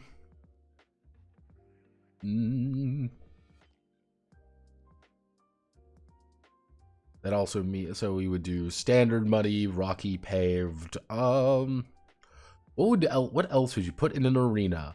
Let's see.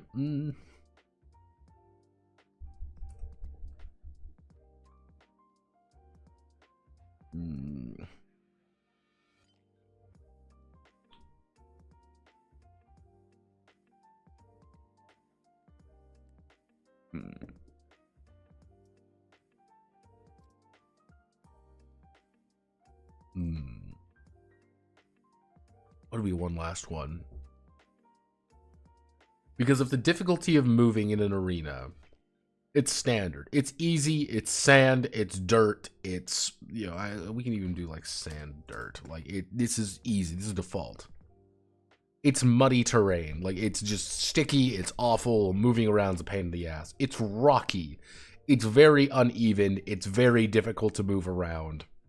This takes a lot out of you. You can move like 1 or 2 spaces. It's very difficult to move around while maintaining a good, like, while being able to keep your footing, if that makes sense. Like, yeah, you can run across it easy. You're just spending, it just takes time for you to do that. If it's paved, it's really easy. Then it would be... What? What else? I feel like I'm missing something. I'm missing something.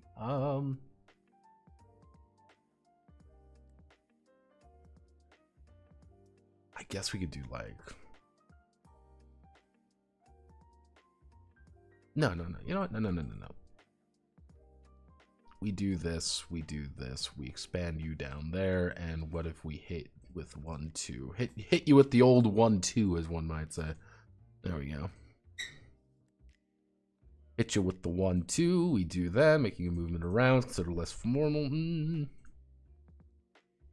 After completing, fucking spell. After completing, let's see. After completing a movement,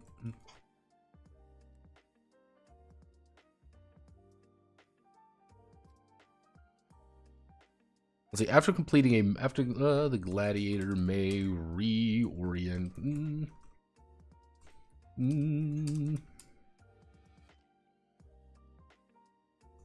Let's see, may reorient themselves for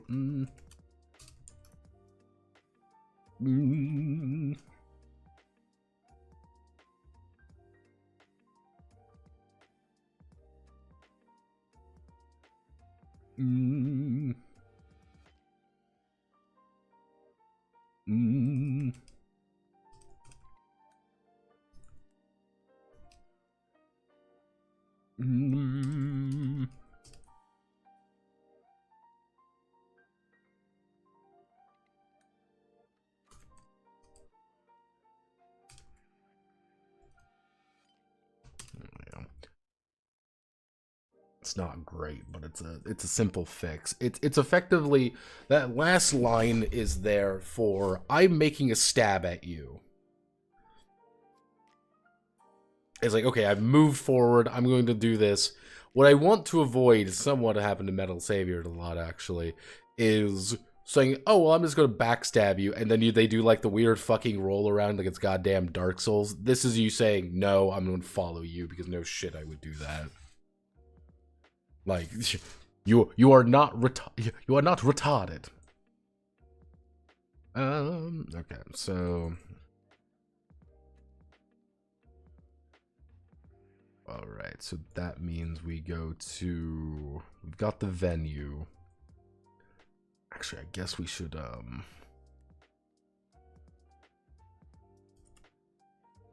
we do a hex grid.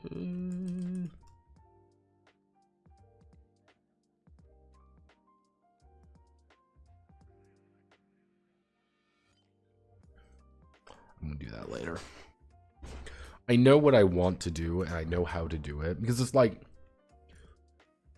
if I go to We Who Are About to Die map, like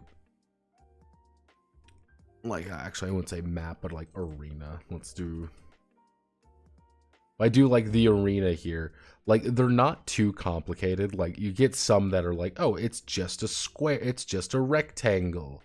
Hey, here's like a raised platform in the middle. I wonder actually,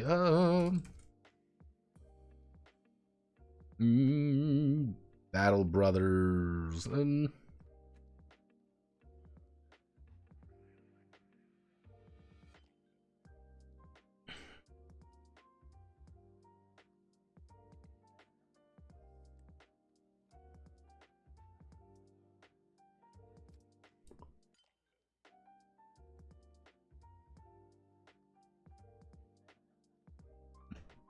right. Amazingly enough, this game is slowly morphing into a Battle Brothers game. I don't realize how or why it's turned into the Battle Brothers game, but it just kind of has. Unless I want to do like... Actually, you know, we would have to do like a zone of control system, wouldn't you? There's some ideas there. We can...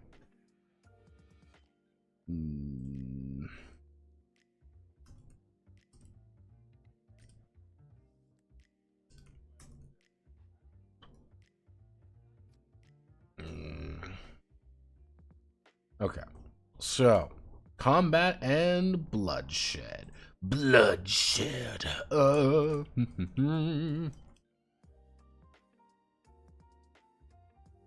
combat and bloodshed. I love killing people. Kill. Let's see. So, the gates have opened. The gates have opened, and on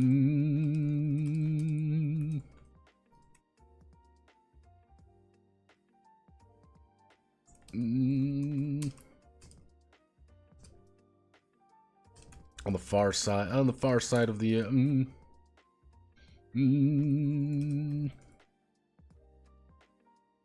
yeah.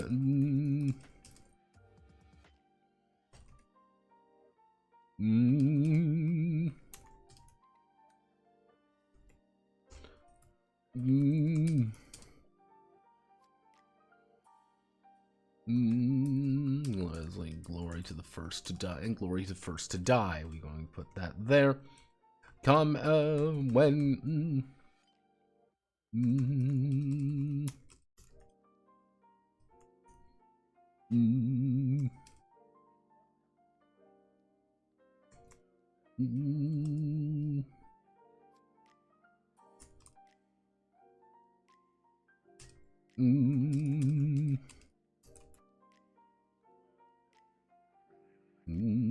especially for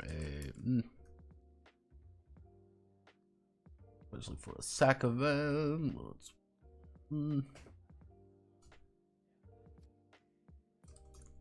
Especially for a sack the keep event, or let's see, sides of the gates or a specialized spot. Each during their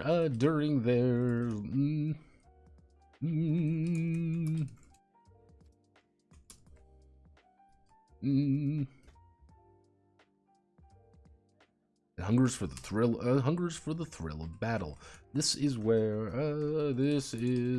both sides will roll their hype. This is where both sides will roll their hype. Actually,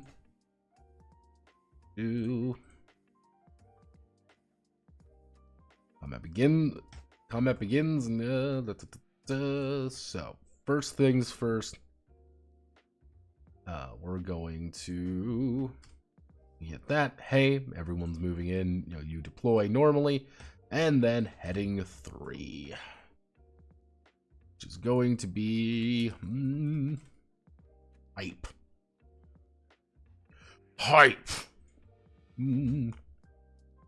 At the before.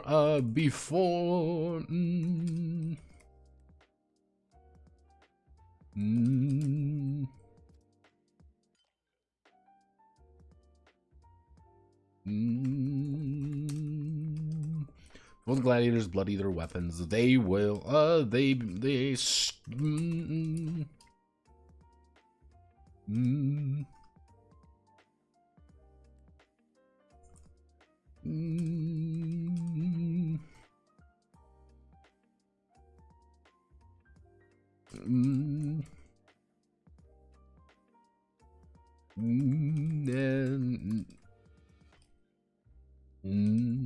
Initial entertainment, and to determine the initial entertainment, I should say hype and entertainment. A hype check. A hype check has roll 1d6 plus showmanship. Roll 1d. Actually, it'd be roll 1d6 plus let's see. As both sides roll 1 to determine their initial starting excitement. Initial starting excitement. Actually, versus plus modifier to determine their initial starting excitement. Entertainment is built throughout the show by both sides. Let's see. Entertainment is built throughout the show by both sides, trying to increase the amount.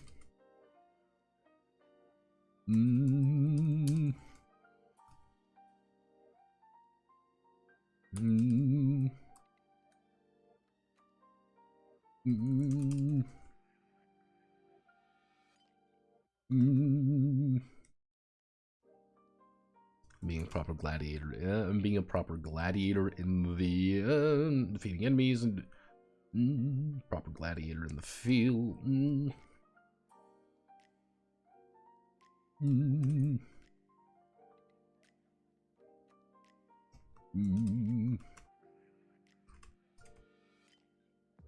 Let's see.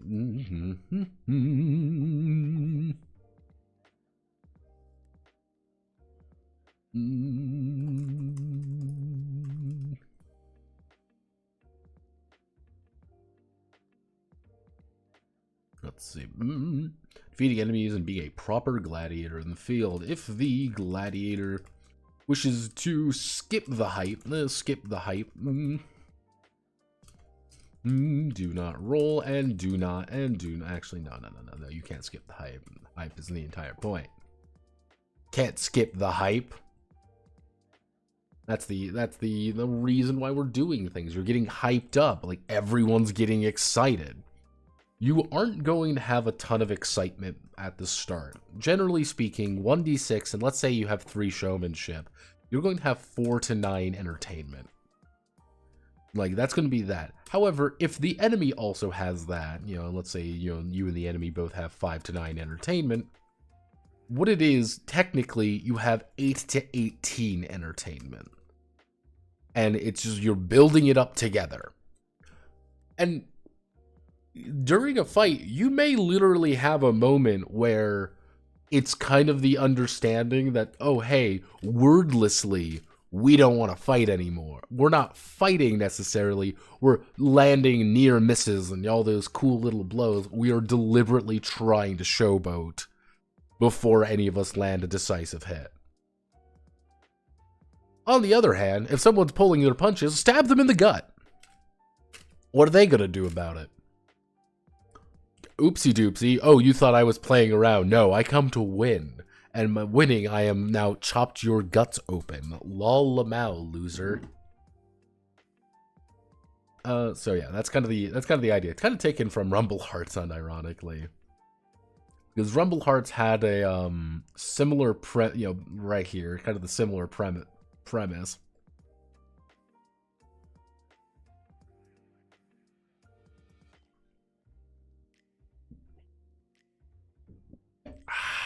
Okay.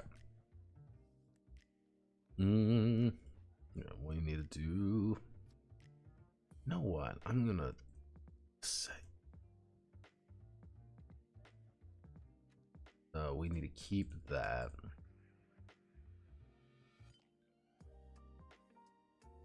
Might need to do some reworking here, but this is driving me nuts. Let's see. So we want to do hype entertainment, and then we go straight into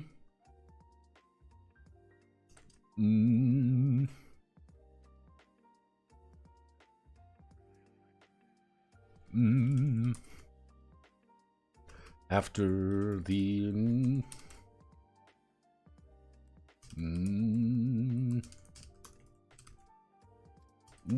both sides will actually initiative turns and rounds. After the initial hyping up of the crowd is over, both sides will make an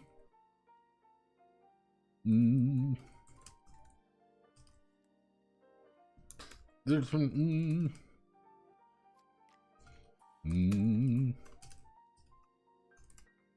well, let's see it. Determine their acting order at the start of every starting acting order, and then we're going to put a thing there, and it is going to be dexterity plus. It's going to be d20 plus dexterity. When a so you need to determine the acting order at the start of every round.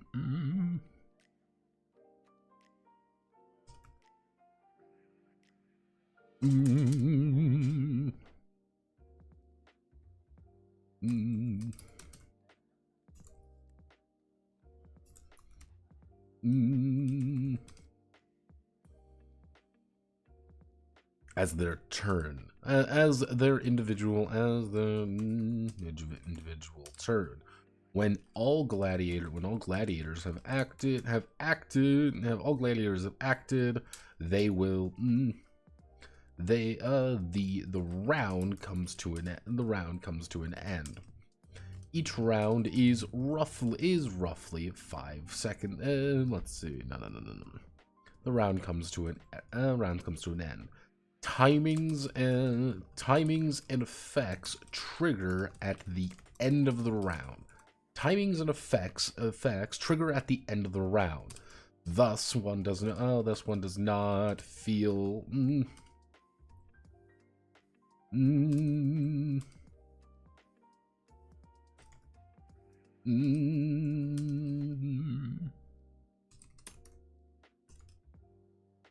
Yeah, let's see. One does not feel blood pouring from their veins until all actions have taken place. Okay. Pretty simple stuff. And yes, I am going to say we're going to make this roll at the start of every round because it gives it a little bit more dynamic combat. What do you mean by that, Notepad? Well, it's giving that individual moment, you could say, of initiative a little bit more weight, because it's like, okay, I'm acting first, I have an advantage now. Oh, shit, I'm acting last, I've lost the advantage. You know, just that initial hype, like, oh shit. And with it being a d20 roll, I'm feeling a little bit better with that. So even if you have a huge dex, if you have like a dex of 6, you could still roll poorly and just be on the back foot. Like that's still something that can occur, and I'm okay with that. Then let's see. So we've got initiative. So we are determining the initiative. We understand what turns and rounds are. Yeah, so we want to do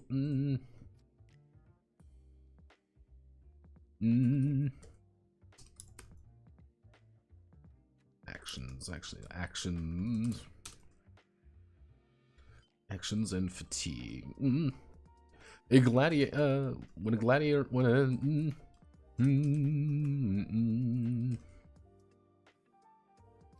When it is the gladiators' turn, they have a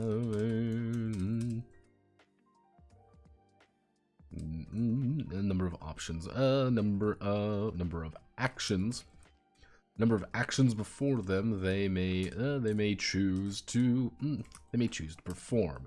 This actions play into the let's see. Actions are tied to the gladiator's current fatigue. Fatigue measures the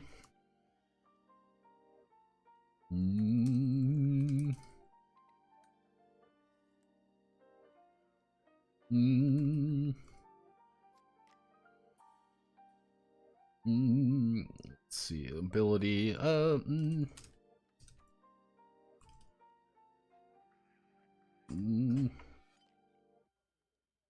see. Fatigue measures the gladiator's ability to keep fighting and maintain their breath. The heavier armor. Let's see. Heavy armor.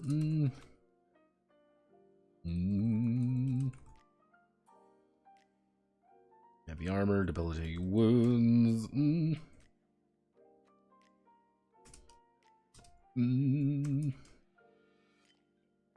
But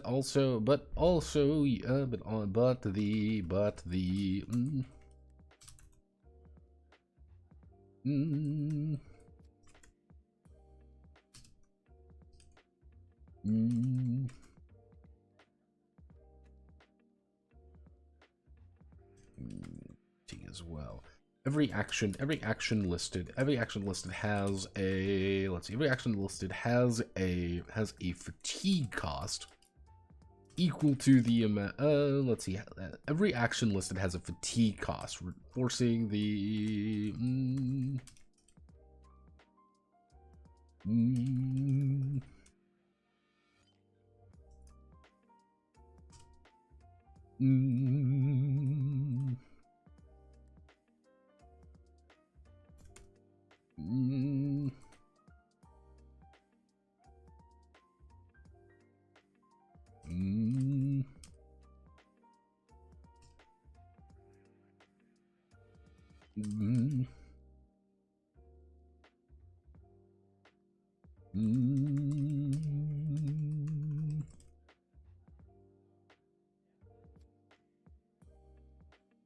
this is maneuver, 1 fatigue. For example, the gladiator wishes to maneuver, 1 fatigue, and then second time the total cost would be 3 fatigue. Wishes to maneuver for 1 fatigue and then maneuver a second time, the total cost would be 2 fatigue.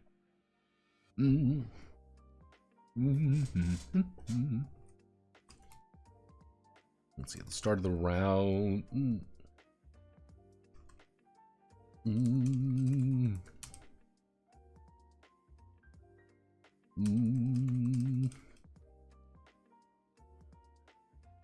Let's see. We want to do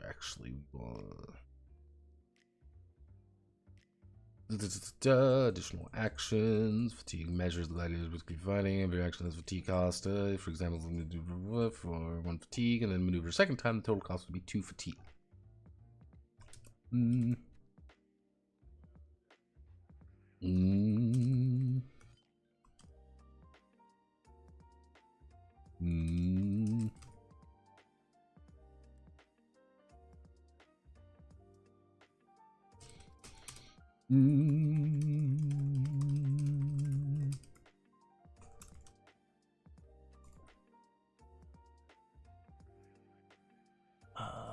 Let's see, do I have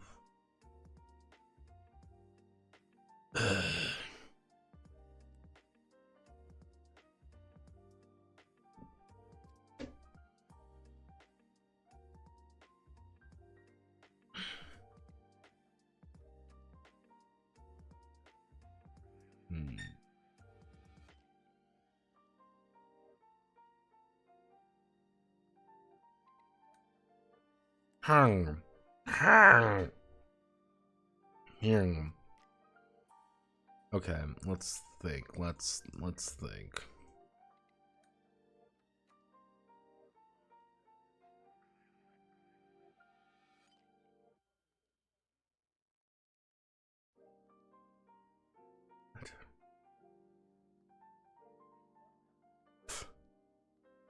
Let's see. Each gladiator.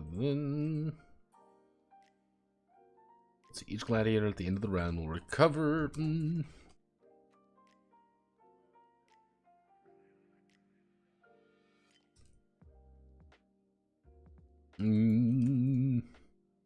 Each gladiator at the end of the round will recover a total of 2 fatigue.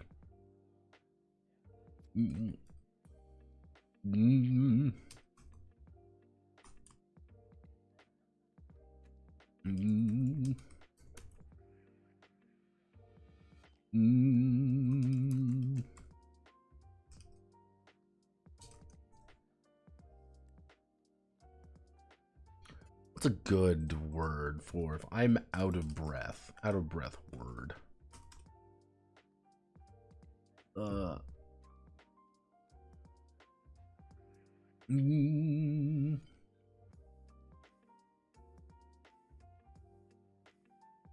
What am I thinking of?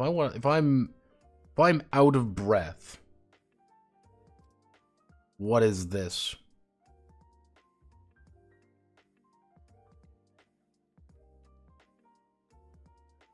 I'm out of breath. I'm out of breath.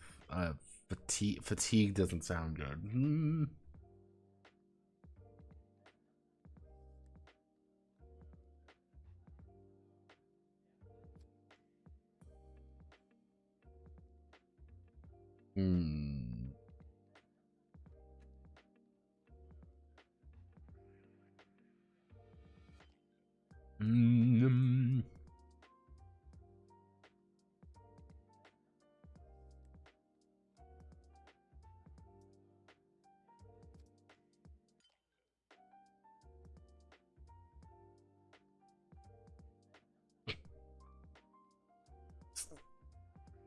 What am I thinking of? I guess breathless would be to be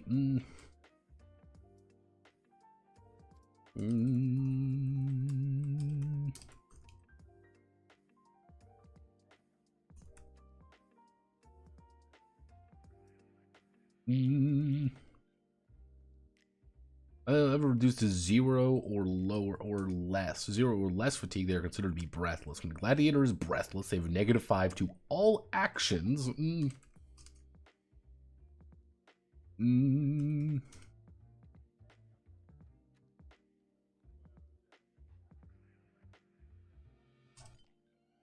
As they struggle to breathe. Well,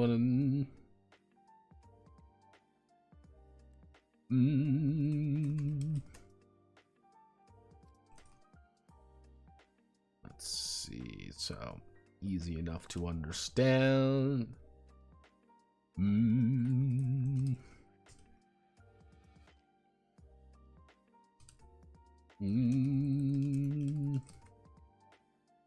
Okay, so we are then going to go horizontal line. God bless the horizontal line, and then we are going to be adding actions. Action.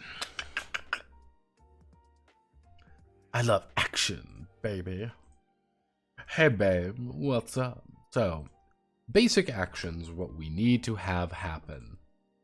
So, I think we got the basic ones. Melee attack, attack melee. Attack ranged. Maneuver, I think maneuver is going to be 1. This is going to be weapon dependent. This is going to be weapon dependent. We want to, well, we got to remove armor.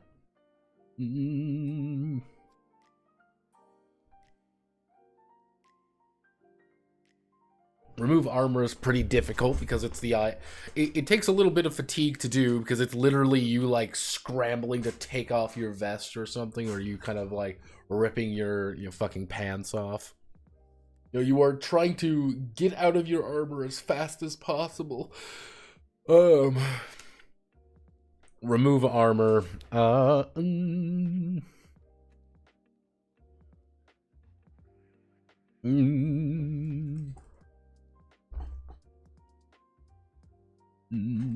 want to do showboat. Actually, no. Part of me wants to put like attacking someone as its own. I guess we could do the idea of like attacking. This is its own thing, its own little section. So maneuver, remove armor, showboat. Showboat is saying I'm using my action to be an asshole. We're gonna say that's gonna be 3. By the way, I didn't want to distract you from what you were doing. You mentioned this, sir. You said you had things you wanted to change about Bloodcoin and Steel, or that you felt the way it changed a lot. What makes you feel that way? Nothing I do is ever perfect, and that drives me insane. It's one of those things where I always feel like I have a desire to change things and fix things up. Immediately for like BCS, the big things that I want to have happen is this entire section can be cleaned up. Like all this shit.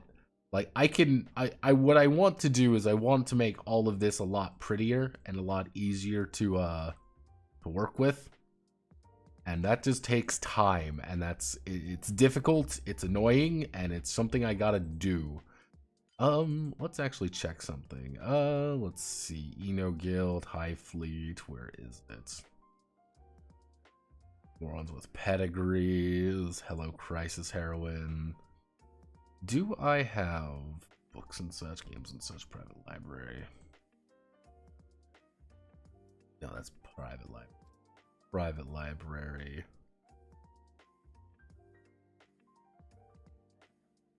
Where are you? No. Are you? Where did you go? Not Dead Project. You're definitely not in Dead Project ER.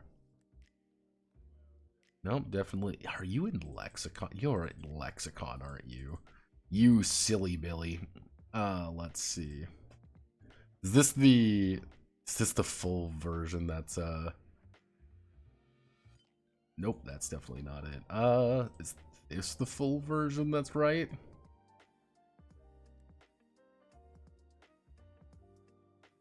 Okay, there we go.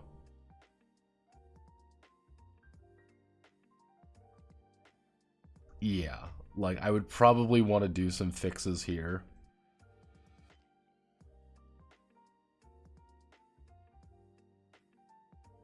Why aren't you on here? Why aren't you over here?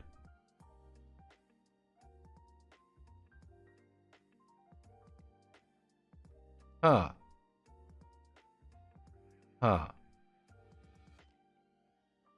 Huh.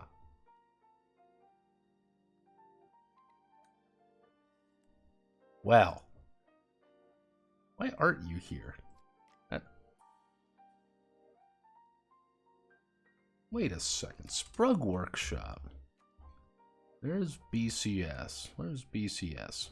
Show me my lovely, my BCS. So there's Bloodcoin and Steel. What brings this up? I go here, what? Is this the old version? This is the funny button. Am I a fucking idiot? Am I actually retarded? I think I might be retarded.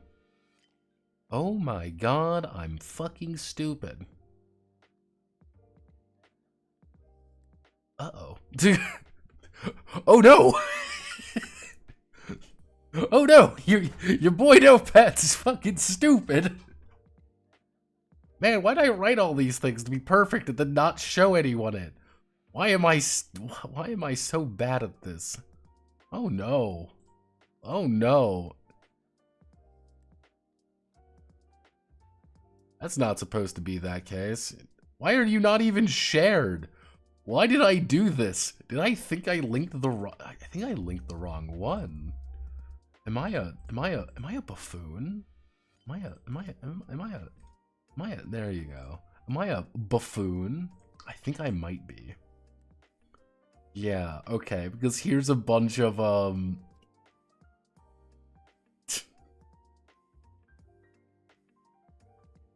Yeah, because here's a bunch of other things that fixes things up. Ooh. All right, Notepad. We're gonna casually ignore my problems and not think about it. So we want to do maneuver, remove armor, showboating. Mm. Mm.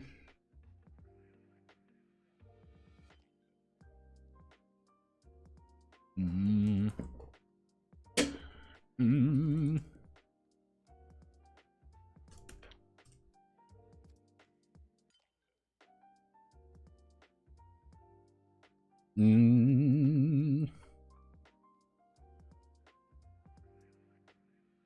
Mm.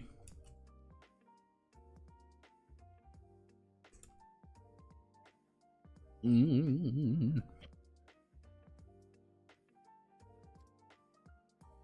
Mm.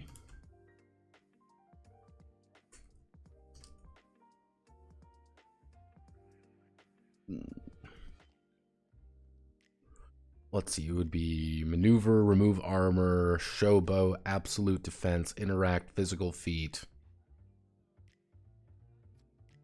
Fuck. Damn it. Think of anything, it's too late.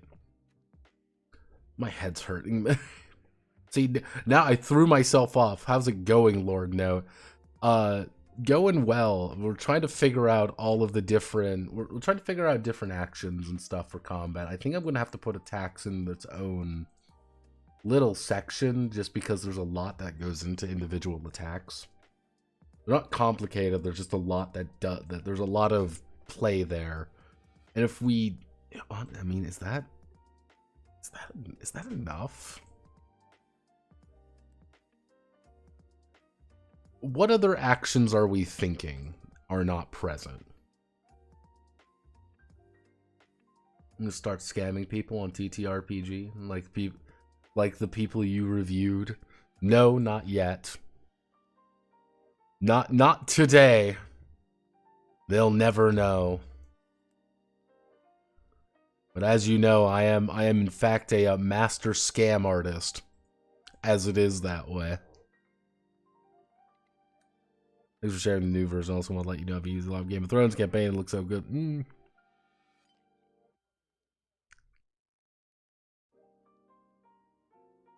Because the most honest person bought a Steam Deck. Oh, nice. Yeah, Steam Deck looks interesting, but I'm like, when would I use it? Because I do most things at my computer, and I'm like, when would I use it? And if I do use it, like...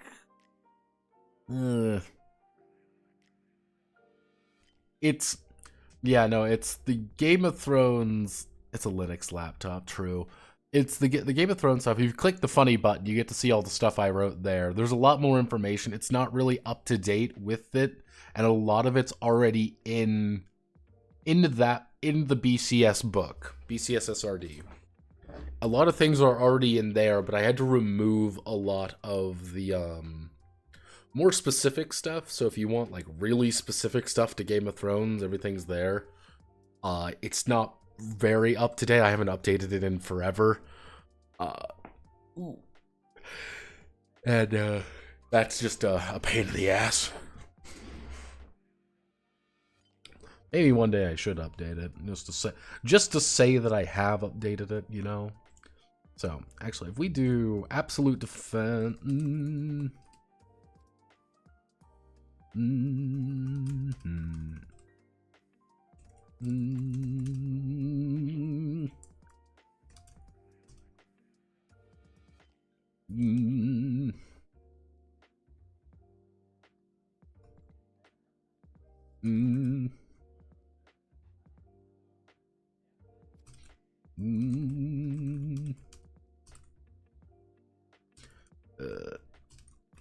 Yeah, +2 to any evasion, or actually at +2. No, check it out. Just glad I came across your stuff. Pretty crazy to learn. It's basically just one person making all these games for free. Yeah, I got paid for a couple of them. But yeah, the Saga of BCS is interesting just because BCS started literally as a everyone complaining on Song of Ice and Fire General on TG, and it was a mess. See, that's also one of the main reasons why I have like a very special like place in my heart for BCS, because that's where I got my name, by the way. That's where Notepad Anon came from. They add +2 to any evasion or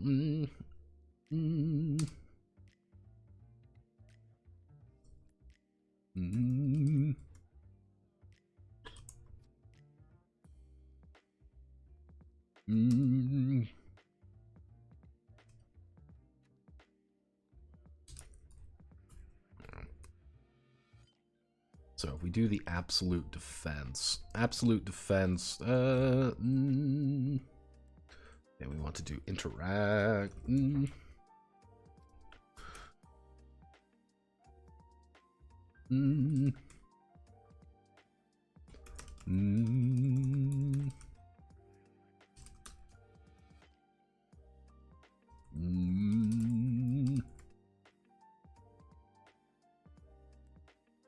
Okay, so we do this. What we need to do now is we need to put this here. We then need to make a insert table 3, which is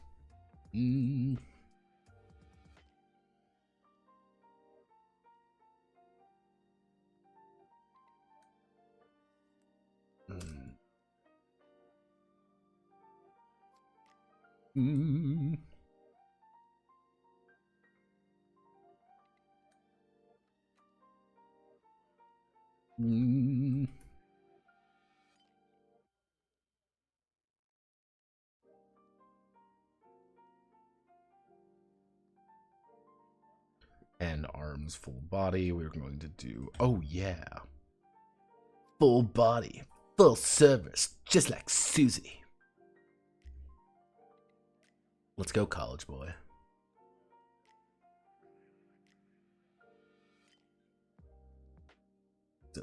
There we go. Hands, arms, full body. Something you can pick up with your hand, something you can do with your arm, something you have to do with your full body. Hopefully that makes any remote amount of sense. Maneuver.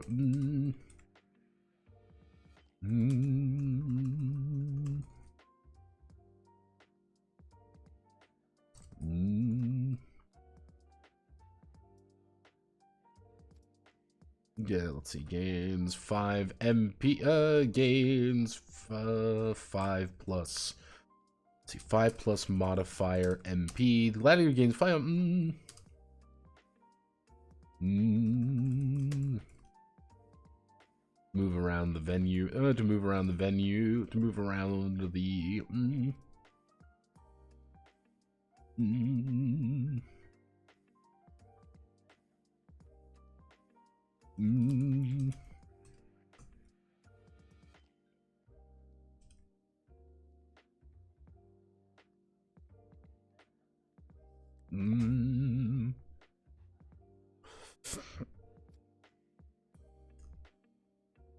Yes, that would be there. There's things you could probably do. Modifiers. Modifier. No modifier. Good Kagura botching, everybody. Let's see. I'm already on YouTube. I'm trying to look up how to play Necrotica, so it couldn't make any sense what to do. Good Kagura botching. Yeah, no, we're ooh, right there.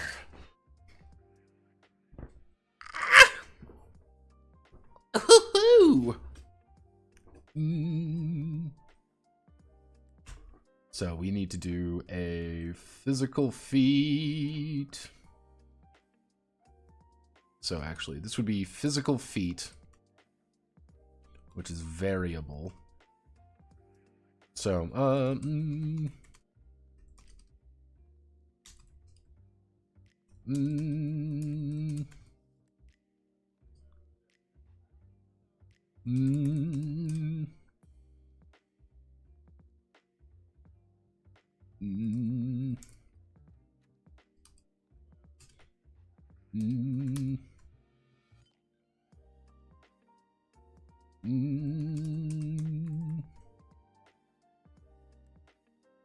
Let's see, the amount of exertion the gladiator puts into it.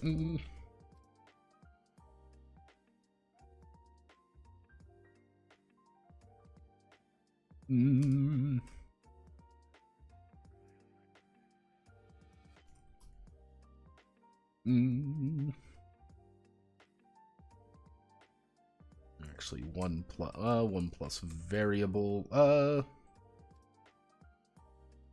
The amount of extra fatigue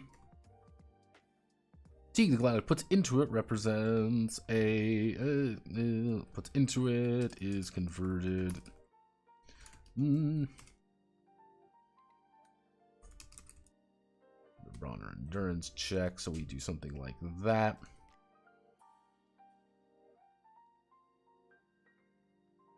So it's like, hey, you want to try this? It's going to be 2 plus a variable. You know, it's like, hey, it's 2 plus 2. That means you're spending 4 fatigue to get a plus 2 to this roll, which you might need, you might not. That's kind of the risk you're taking. If you fuck up, you might fall, and that's pretty bad. You don't want to fall, right? You know, if you fall and you get horrible things happen. Let's do. Okay, we want to do remove armor. Remove armor 3.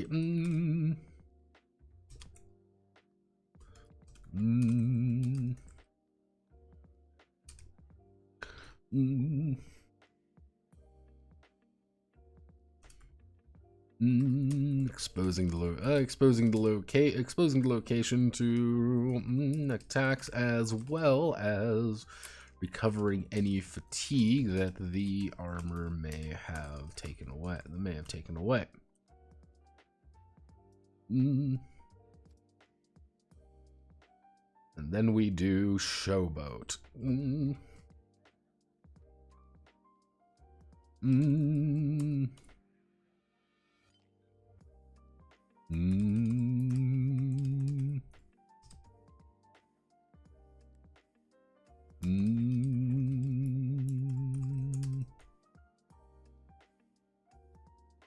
Let's see. The gladiator performed a series of taunts, swirls, and other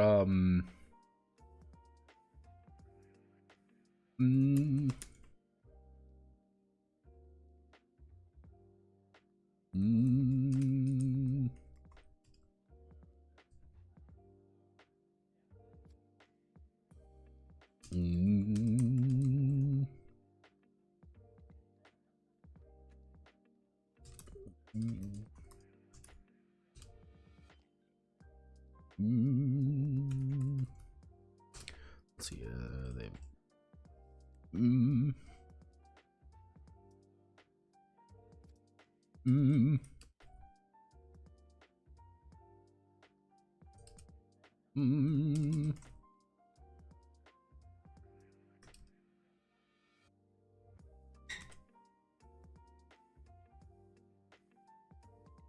let's name it 2 panel. There we go. There we go. And then that leads us to our attacks. So this is our these are our basic actions, like absolute most basic simplistic ones. And then from here we're going to want to make attacks. Because attacks should be okay, so if we want to make attacks, we want to do this. I guess we would do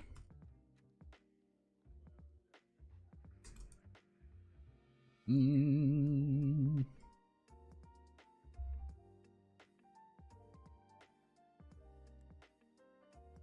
guess actually what we can do is we can do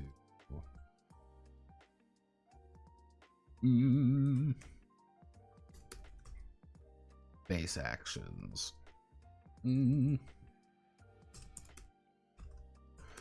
Okay, we do simple actions, remove space before paragraph, remove space after paragraph, put you there. We're going to center you. Then we're going to grab you, and then we're going to do attacks.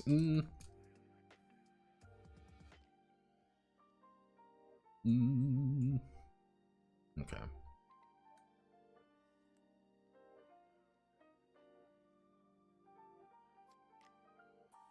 Ah.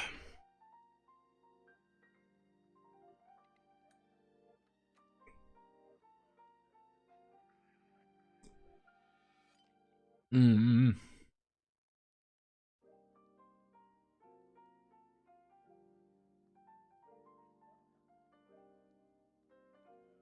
Oh Jesus. I look to the side, I look at Discord, and I see pain, I see cringe even. I see agony.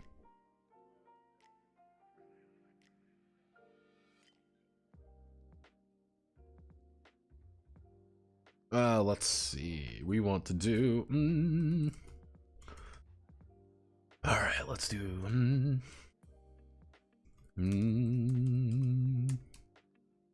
Discord is a spook real.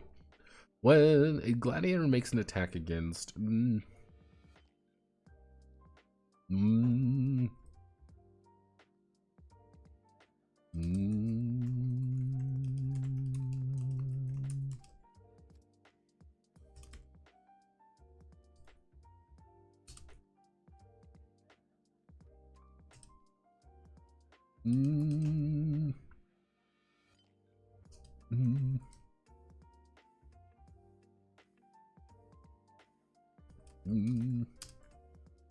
any modifiers they may. Let's see. When a gladiator makes an attack against an enemy, they must first see if they are within range of any modifiers. If they are making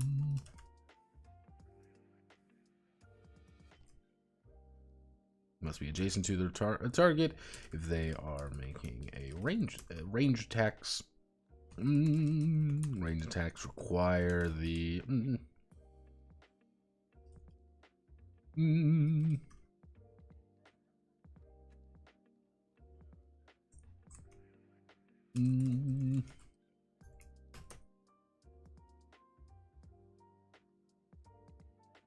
to successfully strike. So what we're going to do, we're going to add a little table here.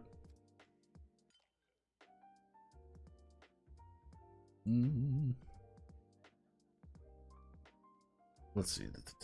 Okay, so actually we're going to insert table to do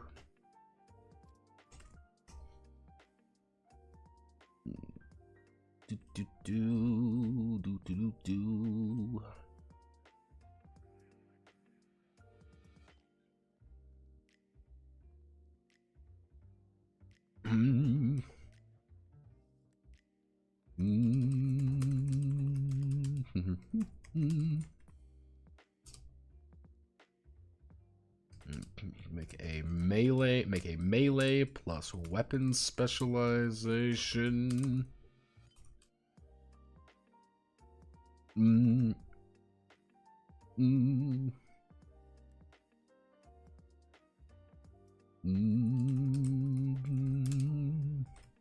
Targets melee, targets parry plus weapon specialization. Parry plus weapon specialization. Whoever succeeds, succeeds. Actually,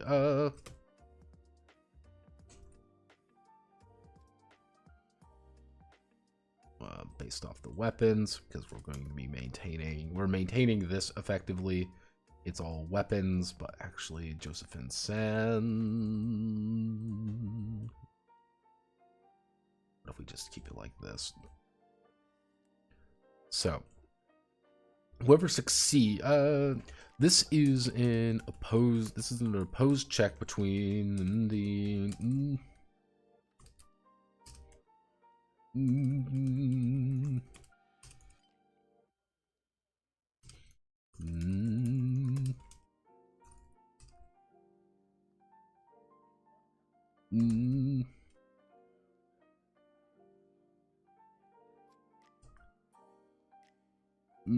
let's see. This is an opposed.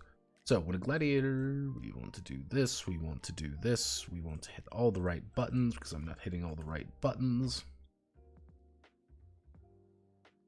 When a gladiator makes choose one of the following options. Insert table.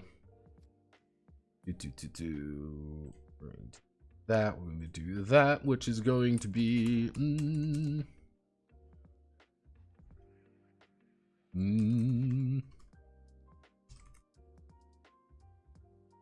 weapon damage.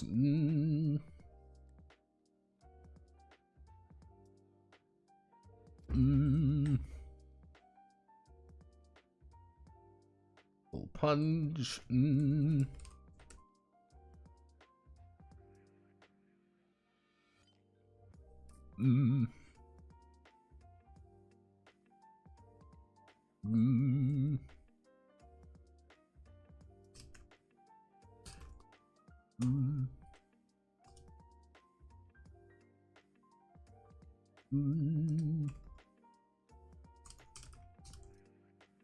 Let's see, evasion to Victor deal. Mm.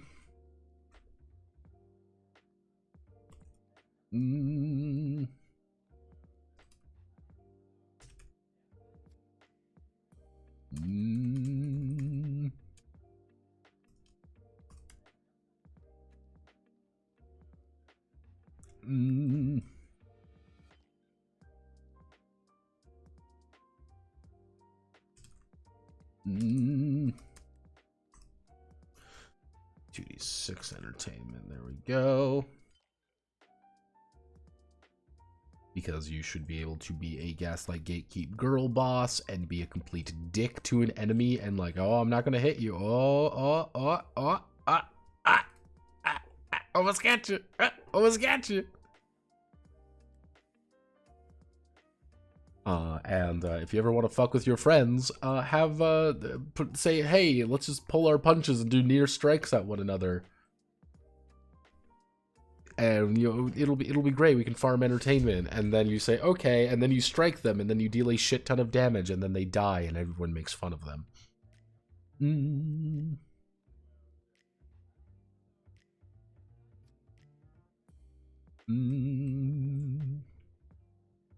So, when a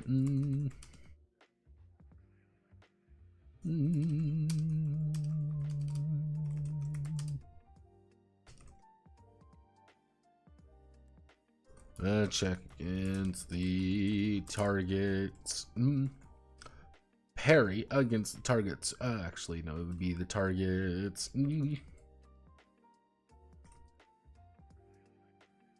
Evasion plus 6.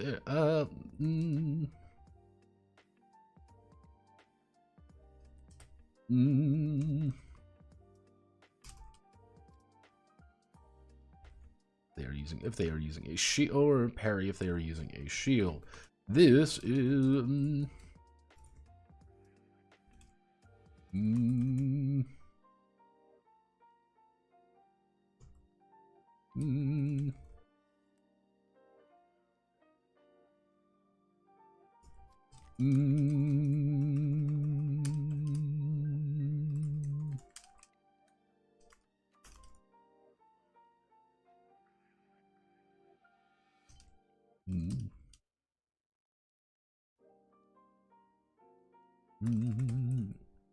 let's see, if the gladiator's already engaged in combat, then they have a -4 to use their array. Actually.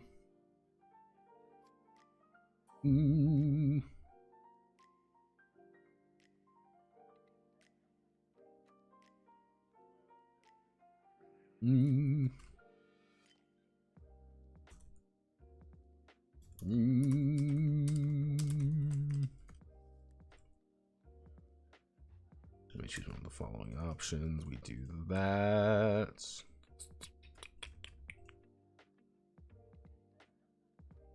We put you there. We're going to put you as 2.3. We put you as 2.3.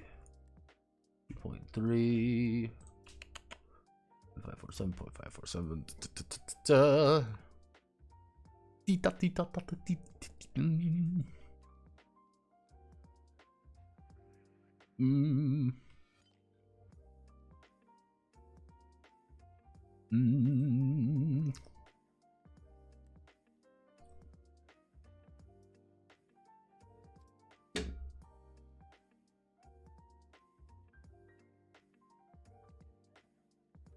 let's see. What if we bring this up to 5? We bring this up to 5. We grab you. We hit 0. What if we instead hit a line in the middle? Do something like that. Like, ranged weapons are good. I was having this kind of, like, revelation the other night. I'm like, ranged weapons are really good. Like, damn, like, in melee, you know, you're parrying, you're moving around. Like, okay, it looks like you got a lot of options, but, like, what do you do with range, though? That doesn't make any sense. But then I kind of thought about it for a bit. And be like, yeah, a ranger should feel good. Because you have the problem of... You get the asshole with a bow.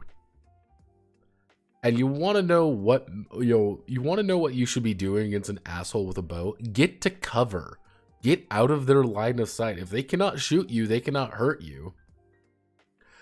And when in doubt, if they miss, great, awesome. Just backs your evasion out. Be more, be faster, be smarter. And when in doubt, just rush them. Yeah, you might take an arrow, you might take an arrow in your shoulder or something, but we could fix that. They can't fix not having a weapon because now you're on them and you have stabbed them. And it's like, okay, cool. Like, you've got that advantage. Like, they have the critical disadvantage of having to be at range. Like, that is their critical disadvantage. And if I make ranged weapons, like, a little bit more fatiguing than you would think, it's kind of like, oh, well, I should just stand over here and shoot you with my bow constantly. Like, you don't have that many arrows. Like, yeah, you can bring 10, like 5, like a dozen arrows in. That's all you can bring in. Or, like, you don't have that much stuff to work with. And all they need to do is outlast you or dodge or break line of sight or do something. And then you just, and then you're fucked. Okay.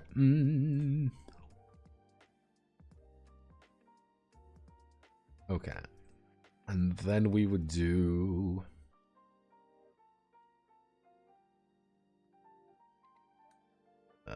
we're going to grab you. We're going to grab you. We're going to put you to the right. We're going to do... Whoop. So...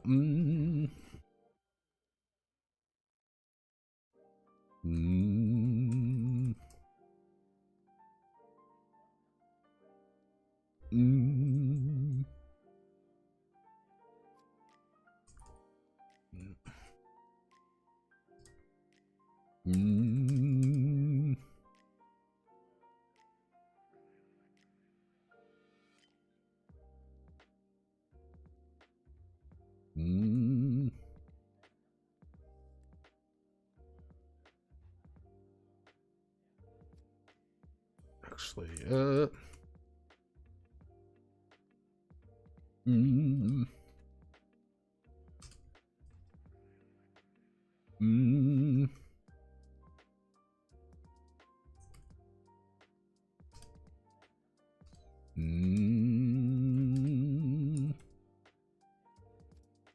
Entertainment probably needs a better wording for it, but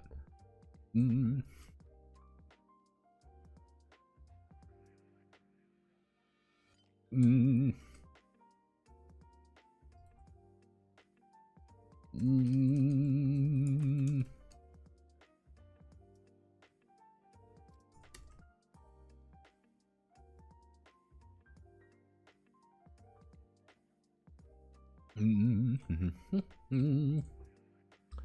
am I looking at here? So it's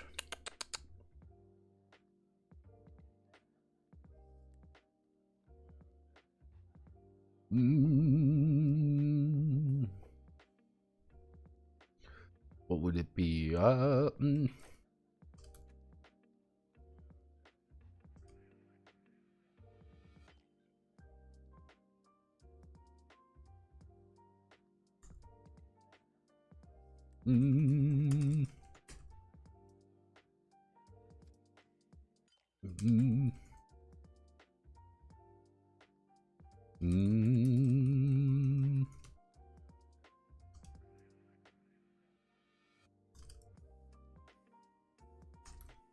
let's see. Gladiators using a ranged weapon against a target engaged in melee combat.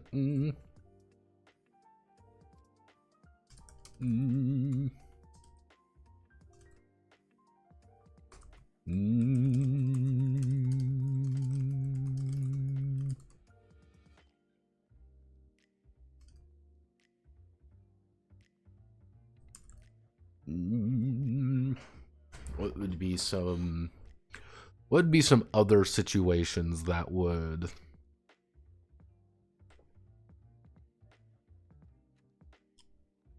I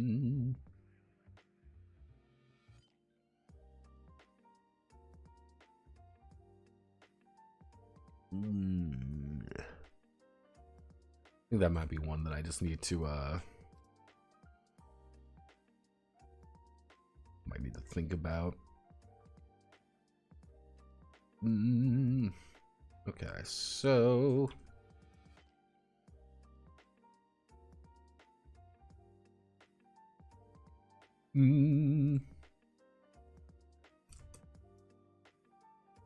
okay, it is 1:30 in the morning, so I'm going to leave now. I will see you all tomorrow, well, today. So, Godspeed, good luck, have a wonderful rest of your night. I am going to go try to do something productive now. I am, as they say, away.